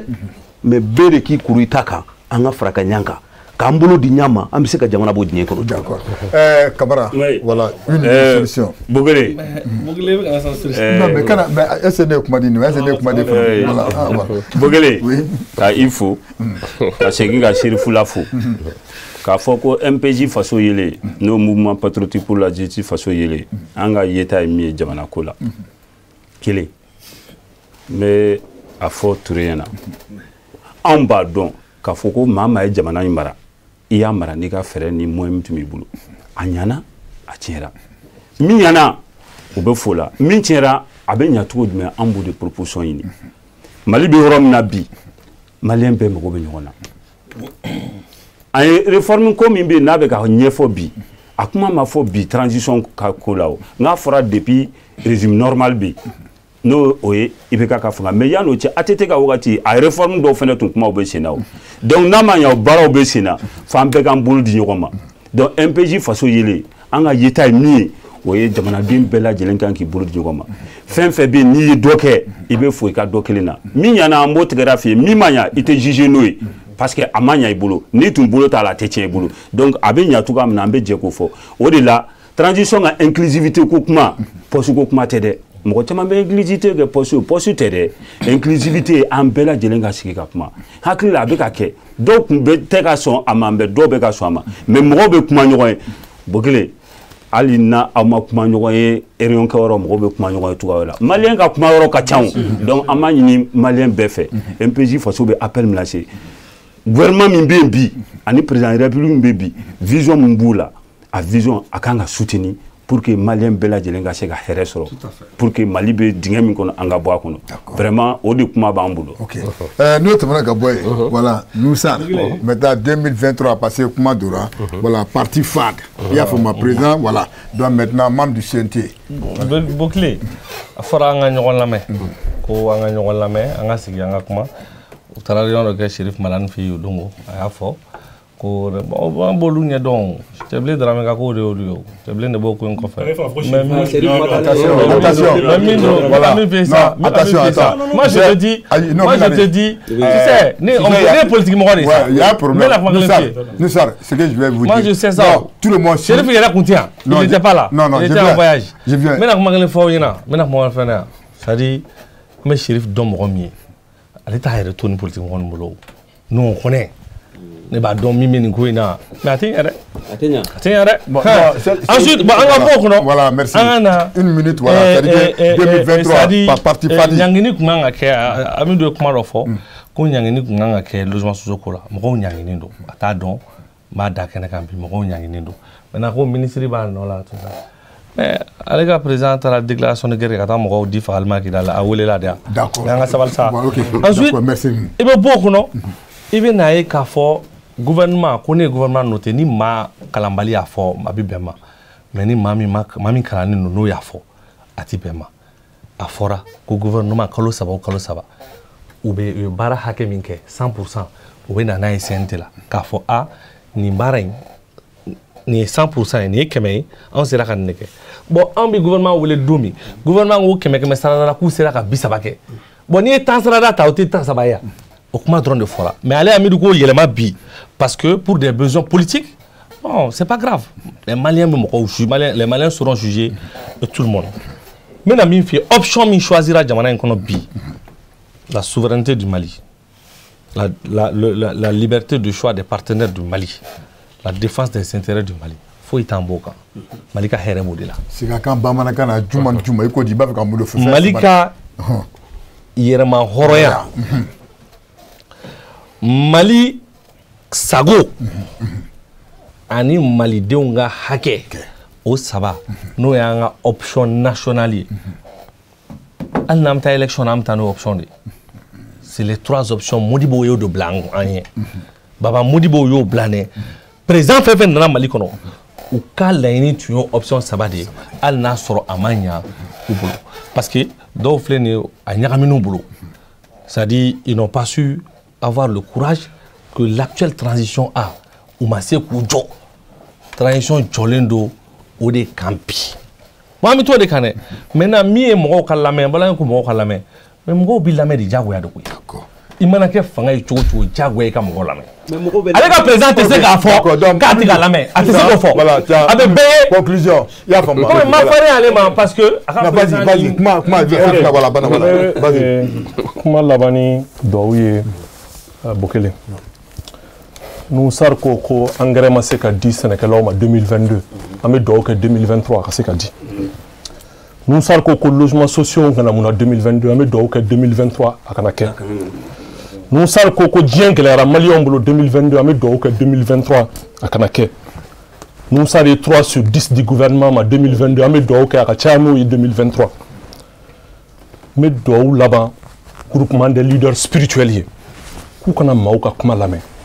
Musa de y'a fɔ ko politique mɔgɔw de b'u kɔfɛ maa bɛ dugawu kɛ ala kana ko ye ne n'u ye réunion kɛ ne b'a dɔn politique mɔgɔ t'a kɔfɛ ne b'a dɔn ŋaniya mun b'u kɔnɔ ninnu bɛ baara min na groupement spirituel mɔgɔw bɛ baara min na Ousmane Cherif Madane Aïdara bɛ baara min na Makiba bɛ baara min na an bɛ dugawu kɛ ala ka baara in ɲɛ u bolo ala kana kɛ maaw ta ye ala k'a kɛ ala ta ye ŋaniya min b'u kɔnɔ ala k'a sabati ala ka bɛn sabati maliyɛnw ni ɲɔgɔn cɛ ala ka rassemblement sabati Mali ɲɛta an bɛɛ b'o de nɔfɛ ala b'a dɔn minnu b'a tiɲɛni nɔfɛ ala bɛ bɛɛ ŋaniya dɔn mais ala ka bɛɛ sara n'a ŋaniya ye ala ka Mali kisi ala ka malidenw kisi. Merci Boubacar kɔrɔfɔ filɛ waati mun dira waati sera donc vraiment mɔgɔ min tun b'an bolo kɔrɔ yan Nusar donc président du parti FAT membre du CNT Nusar vraiment merci beaucoup an y'i wele i nana merci ma filanan o ye Amidou Doumbia ye donc parti yɛlɛma Amidou vraiment merci beaucoup a diyara n ye mun ye Mahamadou Lamine Camara donc secrétaire général MPJ faso yele donc an bɛ Imam Jara an b'a fɔ i tɔgɔ la i y'a faamu donc n'o tɛmɛna ka bɔ yen Omar Touré Morema donc vraiment merci an bɛ maître Tapo fana fo ka Musa Mara président d'honneur Issou Diawara o fana fo i y'a faamu donc j'arrive voilà donc maintenant Boubacar sisan kuma laban b'i bolo an bɛ se ka kuma kun. Ok Bokele an bɛ bɛɛ fo ka bɛɛ lajɛlen waleɲuman dɔn u b'a fɔ bamanankan na nin bɛ n fɛ o ye waso nka n bɛ se nin na i n'o bɛ yaala donc ka bɛɛ lajɛlen fɔ maa o maa kun sɔgɔlen bɛ Seri Fila télé la nin wagati na an b'u fo k'u waleɲuman dɔn k'a fɔ nin ye san 2023 émission fɔlɔ ye sa langue de bois kɔnɔna na an bɛ dugawu de kɛ ni ala sɔnna ma don nata san kɔnɔna na ala ka basigi ni bɛn ni kelenya ni ladiriya don jamanadenw ni ɲɔgɔn cɛ la ani danaya an bɛ o dugawu kɛ wa an bɛ dugawu kɛ ala ka Mali sankɔrɔta Mali ɲɛmɔgɔ minnu bɛ yen nɔ donc ala ka fanga d'u ma u ka se ka bɛɛ don da kelen fɛ ka bɛɛ bɔ da kelen fɛ donc ka se ka jamana basigi jamana kɔnɔ den bɛɛ ka hɛrɛ sɔrɔ san 2023 kɔnɔ. N'o tɛmɛna ka bɔ yen mun y'an dɛmɛ ka baara nɔgɔya an bolo an bɛ taa Bangoni kɔnɔ direction générale mun ye Ousmane Sogore la force tranquille monsieur le directeur ka Seri Fila direction ensemble fɛn o fɛn bɛ Bangoni kɔnɔ ye ka a bɛɛ lajɛlen fo n'o tɛmɛna ka bɔ yen an bɛna Moriba Bouya mun ye Bouya Kulubali ye responsable technique an b'ale fo k'a fara Mohamed Keita donc ne b'a fɔ ma Mo le russe mun taara ka kalan kɛ jamana Russie jamana na ka na n'a ka dɔnniya jamana kɔnɔ yan Mohamed Keita Mo n b'i fo le russe merci beaucoup Adama S Kulubali k'a fana fo GMT an bɛ dugawu kɛ ye ala ka nɔgɔya kɛ mun ye Abu Jabate k'an b'a fɔ Abu officiel an b'i fana fo n'o bɔra yen an bɛ taa régie kɔnɔ Siaga Kulubali k'i fo avocat Traoré NB k'i fana fo mun ye Djidi Boku min ye k'ale fana fo k'a fara Koche Jara n'o bɔra yen dɔrɔn n bɛ gardiw chauffeurw ani fɛngɛw d'e ma sisan. Gardiw la an bɛ Ansar gardiw olu cɛkura ni Musa donc an b'u fɔ duguma yen nɔ ka garde national mɔgɔ fana bɛ yan nɔ donc an bɛ foli bila olu fana ma chauffeurw la i y'a fɔ Lamine Traoré Seydou Diallo ani Youssouf Diallo donc an b'u fana fɔ sabula olu de bɛ da bɛɛ kɔfɛ wa bɛ wuli bɛɛ ɲɛ fana. Cɛkura fɔra kɛ. Cɛkura ɲinɛ ma k'a kɔ. Voilà d'accord n'o tɛmɛna ka bɔ yen bon an bɛ religieux fana fɔ mun ye Amadou Diallo ye ka Musa Fɔnba ka bɛɛ lajɛlen fɔ. An ka musokɔrɔbaw Assa Sɛnbara k'i fo Aminata Sɛnbara Côte d'Ivoire jamana kɔnɔ Tɛnɛ k'i fana fo Go Aïdara Bouaké k'ale fana fo Nasirifi Kuyate k'i fo Pamina Sumunu k'i fana fo n'o tɛmɛna ka bɔ yen an bɛ Madame Touré Jɛnɛba Konate Mayembu Reda k'ale fana fo n'o tɛmɛna ka bɔ yen Abdou Karim Bagayoko la police de Zegoua an b'ale fana fo Draman Traoré k'i fo Banama place la n'o tɛmɛna ka bɔ yen an bɛ Alimami Traoré fo Côte d'Ivoire place la n'o bɔra ka bɔ yen an bɛ mun kɛ ka kuma kun cɛ ni jɔn ye. Confirmation dans le Bédi, Kaira. Kafoko, réellement, j'ai dit à Moussar, l'événement qui se passe, parce que je le comprends, Mama Foko Amba Akono, la déclaration du groupement des leaders religieux, et à Fama, à Fora, avant que Agatha Sika réunion ke. Donc le shérif avait demandé, il avait fait un avis communiqué, Kaira Kafo, il demande à ben avec façon que ce soit les religieux, la société civile. Vraiment, fin non natodo, ambekadje, kado dakel fait, kabo dakel fait. Donc, ils ont commencé par les partis politiques. Demain, ça sera les Noussar. Après, demain, ça sera vous, ainsi de suite. Donc, je viens, moi, je ne vais pas conclure qu'à appeler tout le monde. Donc, c'est pour dire que réellement, donna natala, belle binana, yafama. Donc, alaka, akrinima dit ambema, akambe, merci beaucoup. Merci.